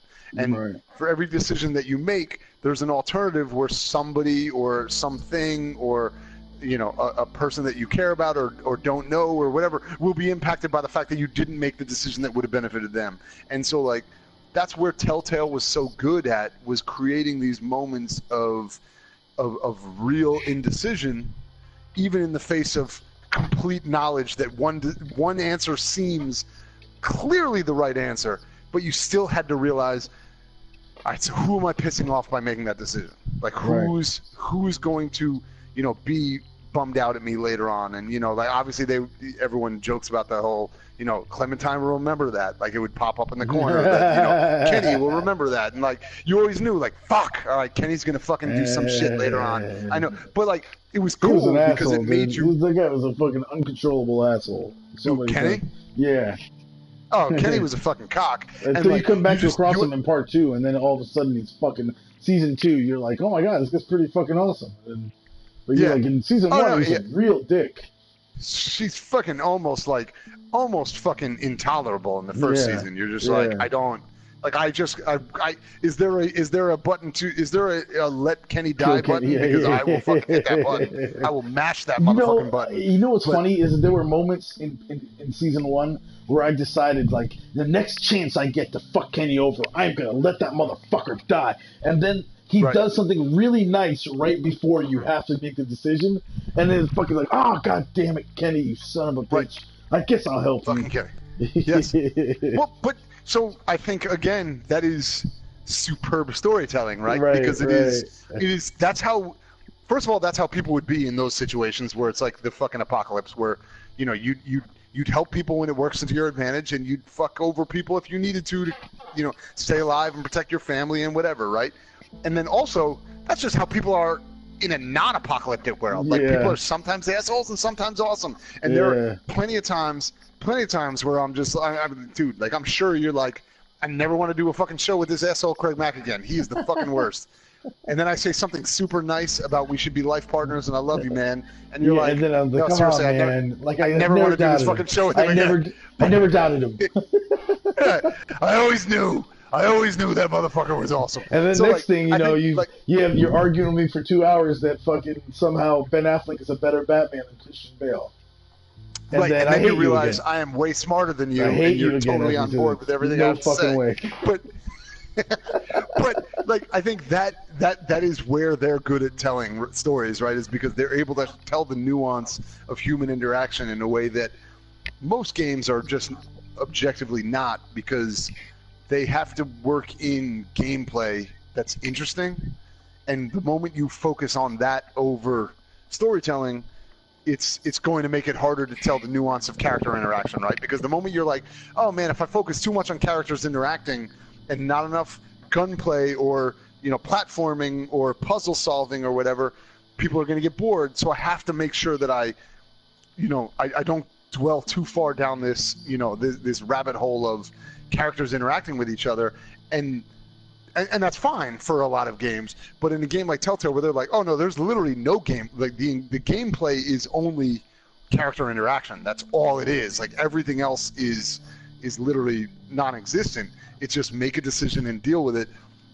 Watch 3 minutes of character exposition, and then make a decision and deal with that, and then watch 7 minutes of character exposition. So it's like, once you are willing to cut all the trappings of the gameplay part away, just carve all that off, shave it down to the very bare, the most like the most basic shit you need, which is have a decision, deal with it, and then see what happens. And it's the beauty of these games is that something like, to tie it back again to like a Detroit, where Detroit adds in more gameplay, so they walk a little bit more of the, or at least, I don't know about that game because I haven't played it yet, but David Cage in general tries to work in more gameplay. There's moments. Cool gameplay in there, yeah. There's definitely gameplay moments, and sometimes, honestly, his gameplay is very similar to like what we just played in The Way Out, where it is do a very basic thing, which might be like dig a hole, right? Because you have to dig a hole to bury a thing. Right. But like, you need to do a thing, like almost like a rhythm game thing. Like, you have to act out the, like, press the controller button down to like dig it into the ground, then pull it up to dig it out, and like, so he works in these elements of like, even in shit that's super boring in like real life, but I'm going to create these moments where you have to kind of act it out by using the controller or whatever. They throw that kind of shit in there to accentuate the gravity, which I think is great writing. Like, they did that in The Walking Dead. Like, when you had to dig dig out the dog to get the collar to get under the fucking doggy door. And then, like, Yes. so he made you actually fucking dig the dog up. Do And there it. was nothing special about it. It wasn't really hard, but there was the gravity of the situation where you, as the player, didn't just get to sit back and watch Lee do it. You Watch had a to cutscene, actively, right, yeah. You had to actively press that button and dig a dog up, which didn't make you feel good about it either. Right. Right. Also, by the way, yeah. since we got a small pause point real quick, I want to say what's up, Skulls Trooper. You walked in on the back end. Unfortunately, we just finished A Way Out. Parts 1 through 3 are posted on my YouTube account, youtube.com/SeriousJest, and I'll post that in the room for you if you guys want to go back and watch 1 through 3. This one's on Twitch right now, and I'll be posting it on YouTube within the next couple of days. And also, Jigs pointed out Dragon's Lair was the first Telltale type game. It's a good call. I think that's probably accurate. That is pretty good.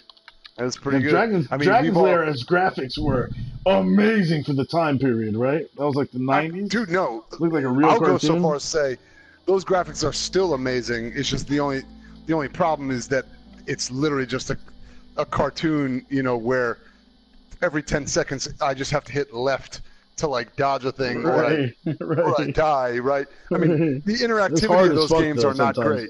But those games are, I mean, that's Don Bluth, He also did Space Ace, which is like the outer space version of Dragon's Lair, yeah. But, I mean, Dragon's Lair, I think, is like it's like one of the top 5 most ported games to every, I mean, you could buy that shit for your DVD player right now. You could buy it for everything, behind Tetris and shit like that. I mean, it's right up there. You can get Dragon's Lair 1, 2, Space Ace as a package. Yeah, you can get it for everything. But that game, it is the first kind of choice matters, decision matter, right? I mean, obviously the choice was dodge the rolling ball and get crushed or not. But it was cool that somebody took chances with, let's see how this plays out. Let's see what happens, right? Like, deal with your consequences. And that's a really good call, Jigs. I appreciate that. Thank you. That game is also amazing. It's apparently also only like 17 minutes long if you just like get everything right and play all the way through. It's just that nobody. I remember playing that in the fucking in the arcade. No one ever got everything right. Like insanely difficult parts, you die if you don't get the timing down to like the like 0.1 of a second or whatever. And it's like steal your 75 cents to keep playing. It's fucking. Oh yeah, I mean that was the first game I remember being like $1 back when everything was still 25 cents. You played you paid $1 and you would play for 12 seconds and die, and you're like, oh well, I guess the fucking dragon just burned me alive. Like, but fuck it, we were always lined up to play that game over and over and over. So good on them for fucking stealing a lot of money from a young CraigMakk. Yeah, exactly. He stole a lot of money, and plus we're also old as fuck. That we remember when video games were 25 cents. They definitely were. By the way, my cousins found out that like the tokens in Great Adventure that you would win from those like prize winning games matched up exactly with their local arcade. And that's back when like you would literally spend like $50 in an arcade if you had the chance, right? Like you could hell yeah. So these motherfuckers, we would go to Great Adventure and like play all the games that you could win the tokens at, whether it was like fucking especially the ones where you drop a quarter in and then it would push all the tokens out, and you couldn't buy much with the you get a shit ton of tokens and still you could get like a fucking like a little fucking squeegee ball for them for like 50 of those tokens, right? But instead we just hold on to them and go to their arcade and have a fucking field day like forever spending those tokens. Oh yeah, hell yeah. That was the move, man. That's actually one of the worst things that ever happened was the death of the overall idea of an arcade, right? I mean, still conceptually an awesome idea to be able to like go to an arcade and play a game with a bunch of friends, like line up and play against other people, throw your quarter on the table and play and be like, yo, I'm gonna be here until somebody beats me. Was like very cool. I mean, obviously we've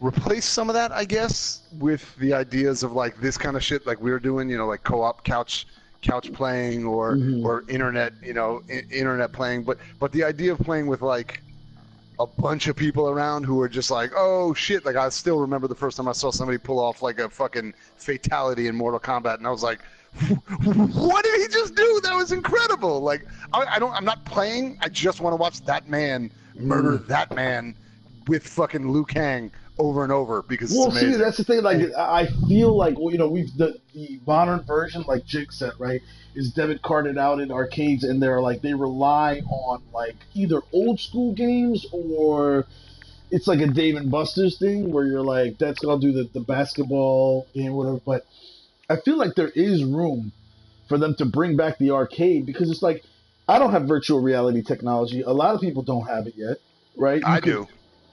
You do, but a lot of people still don't have VR, and they don't have all the games of VR. Like, it seems to be, I don't know. I feel like there's enough things that could survive in an arcade that if you made a legit run at a new type of arcade, like, you could put Rock Band in one section and have like a shit ton of guitars like and drums.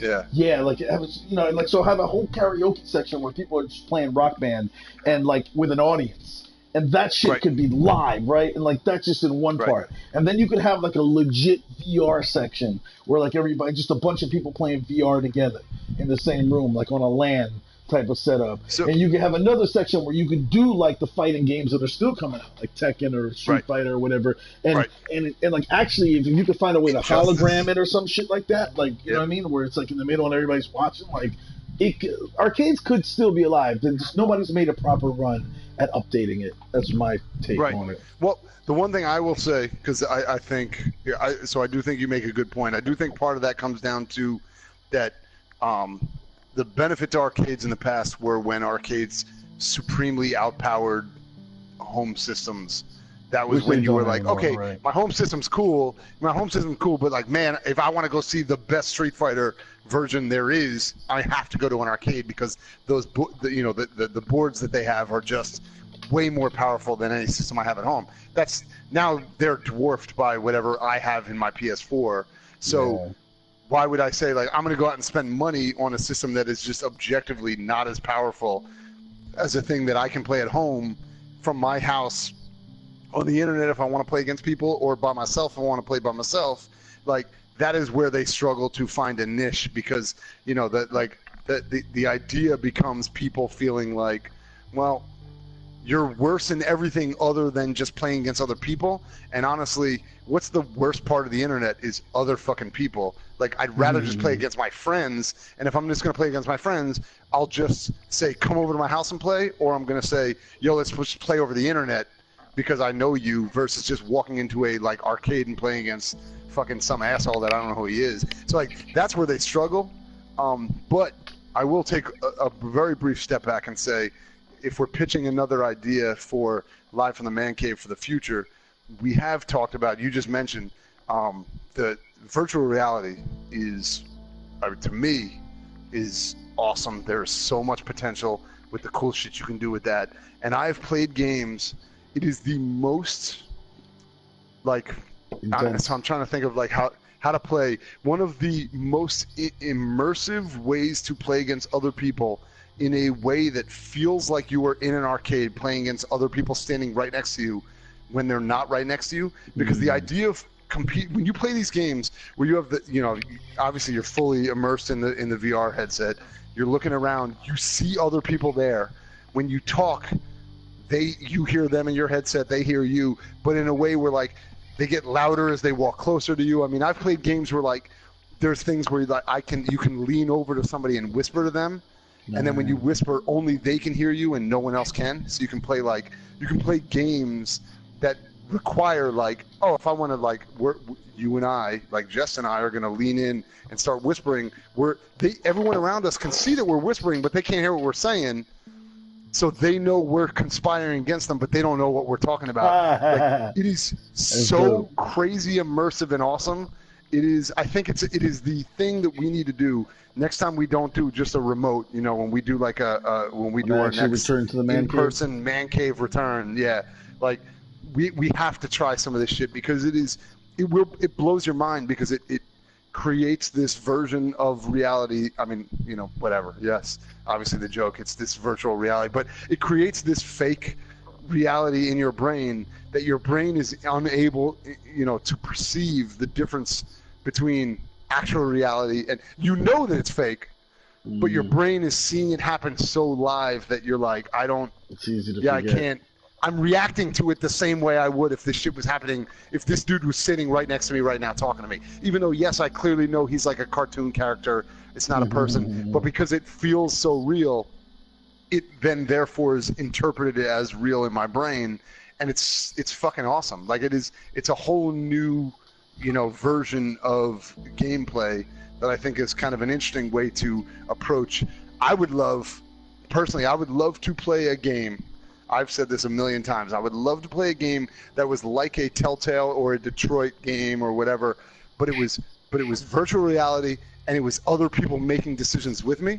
So you and I are literally, we both have our headset on and we're like, okay, this shit's happening. This is going down right now. Let's say it's a, if it's a Detroit thing where it's like, I don't know, let's say there's a cop situation happening. You and I are cops. We're playing almost like a Way Out, but we now have to look towards each other and decide how are we playing this out. Like, what are we doing right now? Like, how is this reacting? But not where we feel like, oh, I'm looking at a TV screen, but I feel like I'm looking at the world and reacting to it as I feel fit would be mind-blowing, right? Like, it would change your way of playing games because the reaction, the results of your actions would feel so much more you would feel like it was happening to you as opposed to you watching it happen in a video game. So it is a thing we are throwing out there for down the line. It's not going to happen immediately. First, we're going to do the Detroit thing, but I think it's definitely a thing that we are going to do because I think it is, as we dip our toe even deeper and deeper into the video game aspect of what the Man Cave is about, I think there's a lot of cool shit we can do with that. Yeah, I'm down for it. And I really do like getting the Twitch comments and people following along. I appreciate that. Yes. Yeah, Jake said it would feel more fluid. Definitely this is what we're missing with the podcast is we don't have the podcast, we don't have the live chat anymore like we used to in the beginning. And I really do like, being able to have people's input on it. But anyway, so yeah, I'm looking forward. So if you've enjoyed, I know we kind of got out of you. For those of you that may have tuned in for to watch us play through the Way Out, we spent more time talking with the Way Out in the background. I kind of feel what's pretty cool about this that we don't have in our podcast is while we're talking, there's this mood music going on, making everything we say sound more somber and interesting in a way. Right? Makes you feel some kind of way.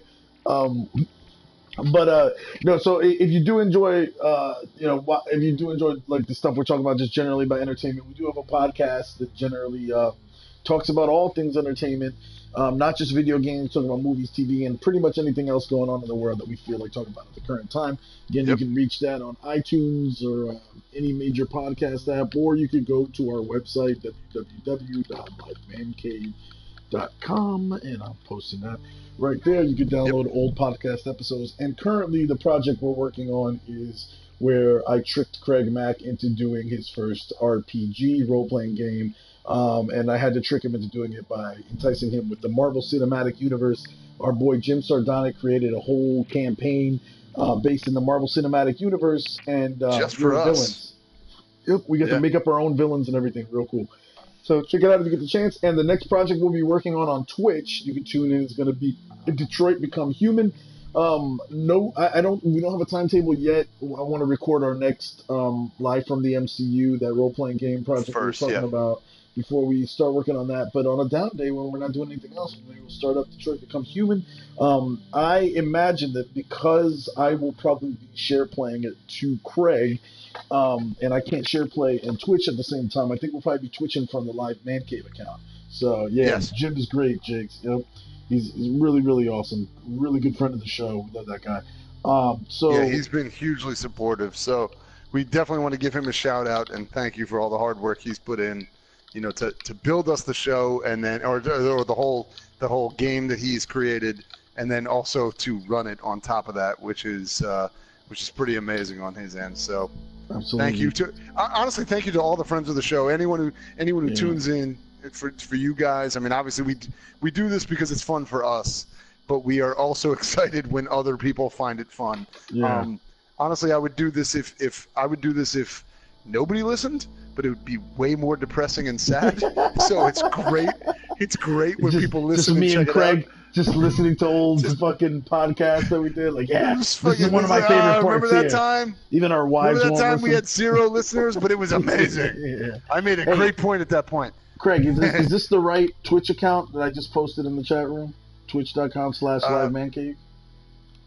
Yes, I believe. Yes, that should be it. So we should be.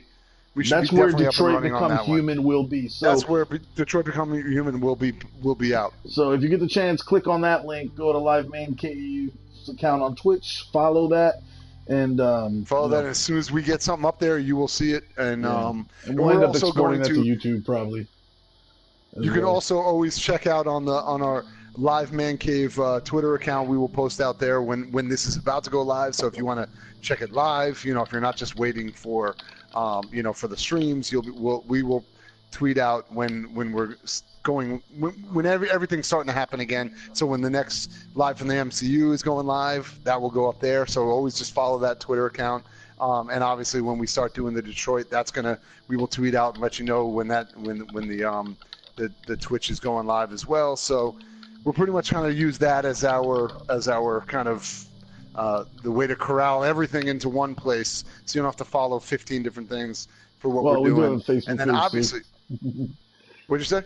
I also just posted our Facebook page just in case. Yep. We got the Facebook page, and then obviously just anytime Live Man Cave, we have .com. That we have all of our old podcasts on there, so everything will be archived on there for you to check out what we've been up to. We highly recommend, if you think any of this is even remotely funny or making you incredibly angry, the two ends of the spectrum, go check it out. Either way, it's a win. Because it's a win for us. Like, if you just think we're just like boring, that's like literally the worst thing that could happen to us. So we just want you to either think we're hilarious or making you fucking furious. Because either way, we will continue to do that on all things livemancave.com, where the podcast is. Everything's on there. We include our regular Live from the Man Cave episodes are on there. Our Live from the MCU is on there. Our individual review shows, where we've done review shows on The Walking Dead. We've done review shows on Game of Thrones. We've done review shows on The Night of. We have everything is kind of corralled through there. So you can go there and check everything out and see what you like. And at some point, we might start to create individual feeds for different shows, but at this point, the feedback we've gotten, and we'd love to hear from you guys if you think otherwise, but feedback we've gotten is everything is even on different topics, everything's similar enough that everyone likes to kind of just be able to dig through one big feed and find things that are interesting to them. So we kind of try to drive everything through that Live Man Cave feed. So check it out and let us know what you think. And the number one thing we're always looking for is we do have our Live Man Cave at gmail.com. If there's a show that seems interesting to you, or a game that you think would be awesome for us to play on Twitch, or a movie that you think we should review, shoot us an email and just let us know. You can send that also on the website. There's also a feedback on the website. You can obviously hit us up to tweet us. Let us know. Yep, tweet us right on the Live Man Cave on Twitter. That pretty much any way that we're always looking for feedback from you guys on what you think we should play, watch, do, talk about next, anything like that. If you want us to talk more shit about Brett Kavanaugh, I am more than happy to do that shit. I could do that for the next hour and a half if you want. So that's totally fine. Craig, so what vibrant 16 to 17-year-old hasn't tried to rape a woman? All right, why don't you just lay off? Just lay off. It's just too late for me to talk about this seriously right now. All right. But thank you everybody for coming. Thanks, James. Thank you for listening. Thank you, Jakes, for listening in live. You got to be a part of the show. That's a big thing too. Like, honestly, we try to respond back to anyone that comes into the room, and there was a lot more people that were in the room, but not necessarily like chatting with us. Mm-hmm. But as you can tell, if you're listening to the show, we respond pretty. They jumped in the room and we're like, I keep waiting for them to play the fucking game, and so to press any button to continue. Press any button, right. Asshole! Like, no, we're done. We already played. We're just talking now. Yes, yeah. No, at this point, I kept drinking it's all while we over. were talking the whole time. Yes. Oh man, I am many deep right now, and I am enjoying all of the alcohol in my system right now. And what I'm going to probably do, like most people do when they get drunk, is just I'm going to black out. Brett, we all black out. It happens, Brett. You lying piece of shit. Anyway, on that note, thank you so much. Thank you so much, Jess, for coming on doing this again tonight. It was a great time. Always a good time. Thank you, Jigs, for coming in and giving the feedback. And thank you for everyone listening. I had an amazing time. My name is CraigMakk. My boy, SeriousJest, is over there on the other end of the mic. Say what's up. Sir. Yes, sir. All right. Thank you for listening to Live from the Man Cave. We will